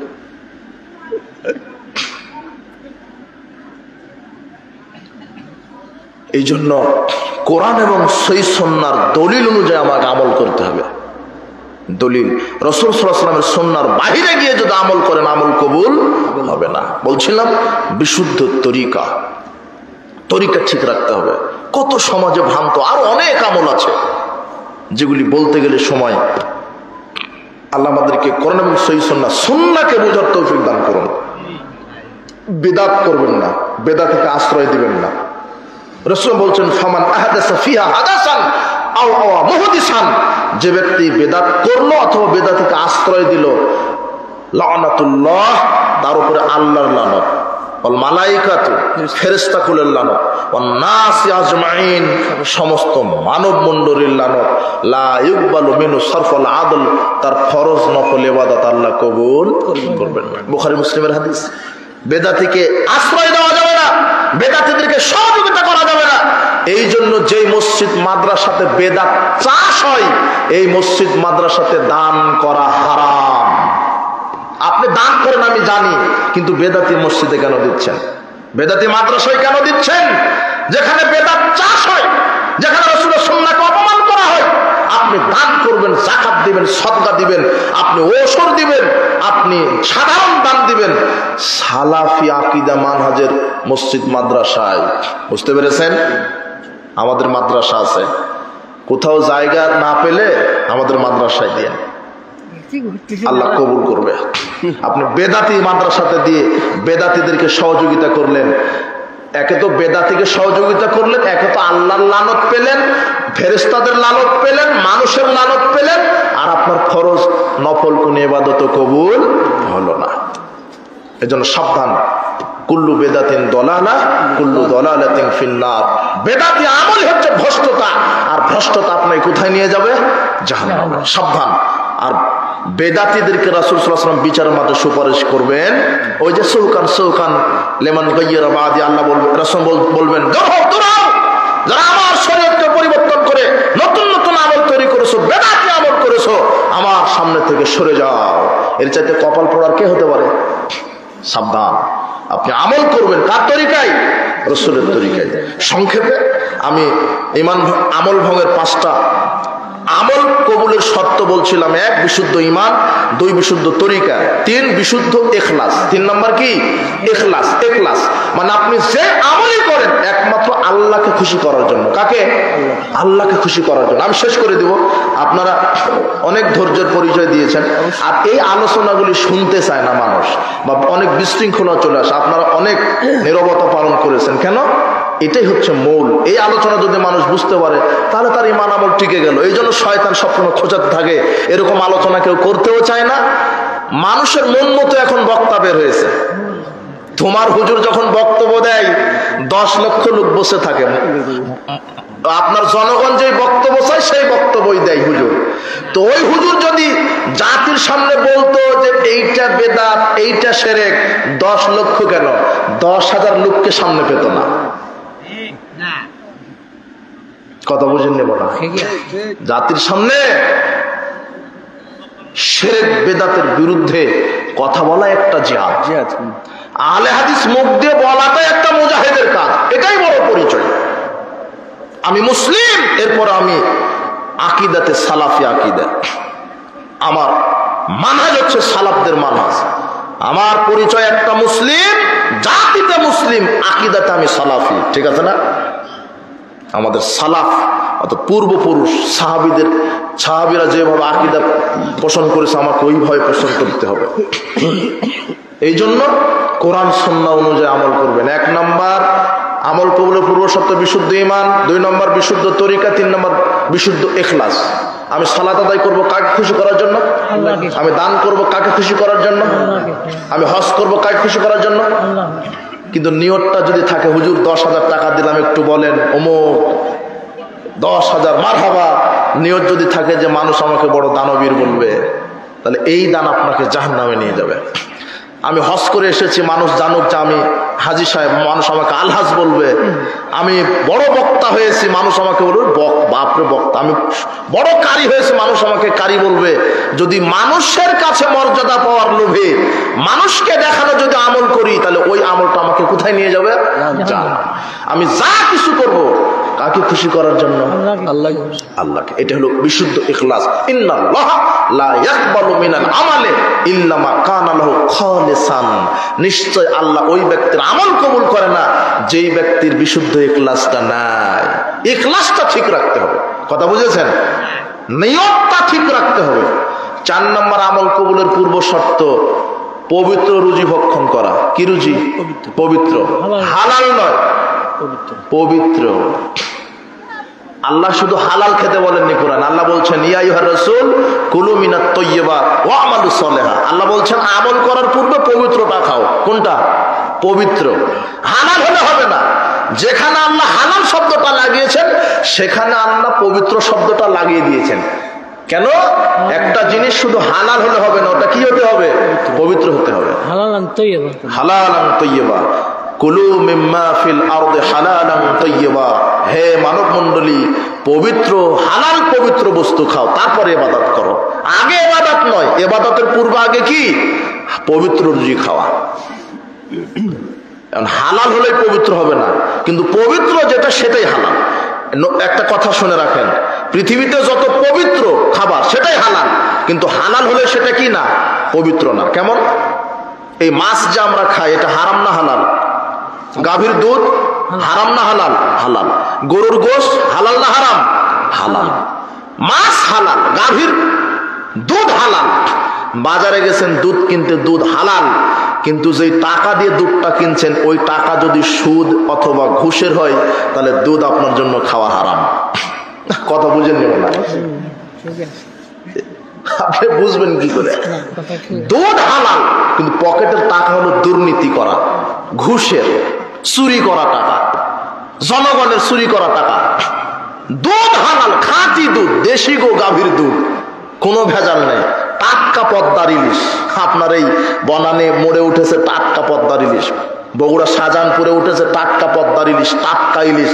ইলিশ হালাল কিন্তু পকেটের টাকা যদি ঘুষের হয় তাহলে ইলিশ হলো অপবিত্র, আপনার জন্য খাওয়া হারাম। এই ঘুষের টাকা দিয়ে ইলিশ খেয়ে দোয়া করলে ওই দোয়া আল্লাহ কবুল করবেন না। কথা বুঝেননি মনে হয়? ঘুষের টাকা দিয়ে, সুদের টাকা দিয়ে যদি গরুর গোশ কিনেন তাহলে ওই ইবাদতের নেকি আল্লাহ কবুল করবেন না। হালাল যতই হোক অপবিত্র হলো। বলেন তো অপবিত্র কেন হলো? টাকাটা কিসের? ঘুষের অথবা সুদের। এই জন্য ইবাদত করার পূর্বে হালাল পবিত্রটা খেতে হবে, ইনকাম হতে হবে হালাল। সুদ হারাম, প্রায় সমাজে সুদখোর, ঘুষখোর, হারামখোর প্রায় সুদের সাথে জড়িত, ব্যাংকের লোনের সাথে জড়িত। ব্যাংকের লোন নিয়ে গাড়ি করছে, বাড়ি করছে, মুদির দোকান দেয়, মোটর সাইকেলের শোরুম দেয়, জুতার শোরুম দিচ্ছে, আপনার অটোটা কিনছে, আরে পানের দোকানও দেয় এখন ব্যাংক থেকে লোনের টাকা দেয়। কি ব্যাংকের লোন কি জাকাতের টাকা দেয় নাকি? বগুড়া মনে হয় জাকাতের টাকা দেয়, তাই না? কিসের টাকা? সুদ হারাম, ঘুষ খান হারাম। সব জায়গাতে সুর বসে আছে এক একটা। আপনি বিদ্যুৎ অফিসে যান, ইনকাম ট্যাক্স অফিসে যান, পাসপোর্ট অফিসে যান, ভিসা অফিসে যান, সেক্রেটারিয়েটে যান, সচিবালয়ে যান, একেবারে গন্ডারে চামড়ার মতো মোটা মোটা চামড়া শরীরে পরে এরা ঘুষ খায়, এরা সুদ খায়, এরা হারাম খায়, এরাই বড় দুর্নীতিবাজ। জনগণের সার্ভিস দেওয়ার নামে, সেবার নামে এরা জনগণের কাছ থেকে ঘুষ খায়। এরা হলো বড় হলো সুর এবং ডাকাত, এই হারামখোর। এরা সালাতও আদায় করে। ঘুষ দেওয়া দেরি হলে বলো তাড়াতাড়ি দেন, জামাতের সময় হয়ে যাচ্ছে। আরে আপনার মসজিদের ক্যাশিয়ার সভাপতি, এরা হলো দুর্নীতিবাজ, মসজিদের টাকা মেরে দেয়। মাদ্রাসার যে প্রিন্সিপাল, এ হলো আর এক বাটপা। ও বলছে যে শিক্ষক নিয়োগ দিতে বসেছে, মাদ্রাসার প্রিন্সিপাল, দাঁড়িয়ে আছে, মেহেদি দেওয়া, আলখাল্লা পড়া, জুব্বা পড়া, 2 বার হজ করা, 6 বার উমরা করা। এই প্রিন্সিপাল শিক্ষক নিয়োগ দিতে বসে বলছেন যে 5 লক্ষ টাকা মিষ্টি খাওয়ার জন্য দিতে হবে। মিষ্টি খাওয়ার জন্য হারাম করে কয় লাখ লাগে? 5 লাখ। যখন বলছে দিতে হবে তখন 2 বার হজ করা আছে। এগুলো ঘুষখোর, হারামখোর, সালাতও আদায় করে কিন্তু হারামখোর। সাবধান, সব জায়গাতে চিটার বাটপাড়ে ভরে গেছে, সব জায়গাতে। এই জন্য ইবাদত কবুলের 4 নম্বর শর্ত কি? হালাল পবিত্র রুজি ভক্ষণ করবেন। আর তো আছেই, বিড়িখোর, সিগারেটখোর তো আছেই, এটা ঘরে ঘরে এটা আছে। বিড়িখোর, সিগারেটখোর, জর্দাখোর, গুলখোর, ইয়াবাখোর, ফেন্সিডিলখোর, গাঁজাখোর, তারিখোর, এগুলি হারাম। যুবক আজকে তওবা করো, এই বিড়ি সিগারেট জর্দাগুলার মুখে দিবে না। বিড়ি সিগারেট জর্দাগুল এগুলি পশু প্রাণী, গরু ছাগলে কেউ খায় না। সেটা তুমি খাও, তোমার বাপ খায়, আর তোমার শিক্ষক খায়, মাস্টার খায়। আর সমাজে যার যত ডিগ্রি বেশি তার সিগারেট তত দামি বেশি। আপনার এই বগুড়া যে ভ্যান চালিয়ে খায়, সর্বোচ্চ আকিস কোম্পানির বিড়িটা খায়। আর যে মাসে 30, 40, 50 হাজার টাকা বেতন পাই, ও বলছে আমি এত টাকা বেতন পাই, আমি বিড়ি খেলে তো মানাবে না, আমাকে খেতে হবে ব্যঞ্জন ছুঁয়েছে। কথা বুঝেন? আর যে হাজার হাজার কোটি টাকা দুর্নীতি করছে, এ বলছে কিসের ব্যঞ্জন ছুঁই, হয় বাংলা মারো নাহলে ইংরেজি মারো। কথা বুঝেন নি মনে হয়? হারামি ব্যবসা করতেছে, এগুলি বিক্রি করাও হারাম। ইন্নাল্লাহ হারামা আলা কওমে আকলি শাই, আল্লাহ নবী বলছেন যখন কোন কওমের উপর আল্লাহ কোন জিনিস খাওয়া হারাম করে, হারাম আলাইহিম সামানাহু, তার ব্যবসাকেও আল্লাহ হারাম করেন। বিড়ি সিগারেট জর্দাগুলো এগুলি হারাম, এগুলির ব্যবসাও হারাম। এগুলির ব্যবসাও কি হারাম। যেগুলি কুকুরে মুখে দেয় না, বানর মুখে দেয় না, সেটা আপনি খান। এই জন্য সাবধান, বিড়ি সিগারেট জর্দা গুল এগুলি মুখে দিবেন না। 40 দিন আল্লাহ অসন্তুষ্ট থাকবেন, 40 দিন আল্লাহ কোন ইবাদত কবুল করবে না। আর মদখুরদের শাস্তি হলো শরীয়তে 40টা করে জুতা পিটা। বাংলাদেশে যদি ইসলামী রাষ্ট্র সংবিধান থাকতো তাহলে যত হারাম, এই যে মদখুর যারা, এদেরকে 40টা করে জুতা পিটা করা হতো রাষ্ট্রীয়ভাবে। এরা হতেন ভিআইপি রাষ্ট্রীয় মেহমান। কিসের? জুতা খাওয়ার মেহমান। এরা কারা? এই যে বিড়িখুর, সিগারেটখুর, জর্দাখুর, গুড়খুর। কথা কঠিন হলে এই কথাই ঠিক, আপনি আজকে তওবা করেন, আল্লাহ আমাদেরকে হালাল পবিত্র রুজি ভক্ষণ করার তৌফিক দান করুন। এরপরে কি শেষ, অনেক আমল কবুলের পূর্ব শর্ত, কিন্তু মৌলিক 5টা। তার 5 নম্বর হচ্ছে দেহ পাক, শরীর পাক, কাপড় পাক এবং স্থান পাক। আপনি সালাতে দাঁড়িয়েছেন কিন্তু ফরজ গোসল হয়েছিল, করেননি, তাহলে সালাত কবুল হবে? আপনার পোশাকে পেশাব পায়খানা লেগে আছে, তাহলে হবে? তাহলে পোশাক পবিত্র হতে হবে, দেহটা পবিত্র হতে হবে, এবং যে জায়গায় সালাত আদায় করবেন সেটা ছবি, মূর্তি, কবর, মাজার, খানকা মুক্ত হতে হবে। রাসূল কবরস্থানে সালাত আদায় করতে নিষেধ করেছেন। আজকে তো মসজিদের বারান্দাতে পীর সাহেবের কবর আছে, বড় হুজুরের কবর আছে, এই মসজিদে সালাত হবে না। মসজিদ কবর মুক্ত হতে হবে, কবরস্থান আলাদা হবে, মসজিদ আলাদা হবে। এই জন্য আপনার দেহকে পবিত্র করবেন। গোসল ফরজ হয়ে গেলে গোসল করবেন, কথা বুঝেননি? ফরজ গোসলের নিয়ম, গোসল করবেন। আর নাপাকি 2 ধরনের, বড় নাপাকি, ছোট নাপাকি। বড় নাপাকি মানে স্বপ্নদোষ হলে বা স্ত্রী মিলন করলে, হায়েজ নেফাস হলে ওটা বড় নাপাকি হলেন, এখন গোসল ফরজ হয়েছে। আর ছোট নাপাকি মানে পেশাব পায়খানার কারণে ছোট নাপাকি হয়, এক্ষেত্রে আপনি শুধু অজু করবেন, কথা বুঝেননি? হ্যাঁ, অজু করতে হবে, পানি নেই, তাহলে তায়াম্মুম করতে হবে। পবিত্রতা অর্জনের বিকল্প মাধ্যম আল্লাহ দিয়েছেন তায়াম্মুম, পানি না থাকলে। অথবা পানি আছে কিন্তু আপনার শরীর রোগ, অসুস্থ, ডাক্তার নিষেধ করেছে, অথবা পানি আছে অনেক দূরে, ওখানে গিয়ে আস্তে আস্তে সালাত কাজা হওয়ার ভয় থাকবে, সেক্ষেত্রে পবিত্র মাটি দিয়ে তায়াম্মুম করবেন। কিভাবে? বিসমিল্লাহ বলে পবিত্র মাটির উপরে 2 হাত একবার, এরপরে ফু দিবেন, তারপরে সমস্ত মুখমণ্ডল একবার, এরপরে বাম হাত দিয়ে ডান হাতের কবজি, ডান হাত দিয়ে বাম হাতের কবজি পর্যন্ত একবার মাসা। এটা হয়ে গেল তায়াম্মুম। কি হয়ে গেল? তায়াম্মুম। এইভাবে পবিত্রতা অর্জন করবেন। আল্লাহ সুবহানাহু ওয়া তাআলা আমাদেরকে ইবাদত কবুলের পূর্ব শর্ত পবিত্রতা অর্জন করা, সেটা আপনার দেহ, সেটা আপনার পোশাক, সেটা আপনার স্থান। আল্লাহ সুবহানাহু ওয়া তাআলা আমাদের এই 5টি ইবাদত কবুলের পূর্ব শর্ত পূরণ করে আমাদেরকে ইবাদত করার তৌফিক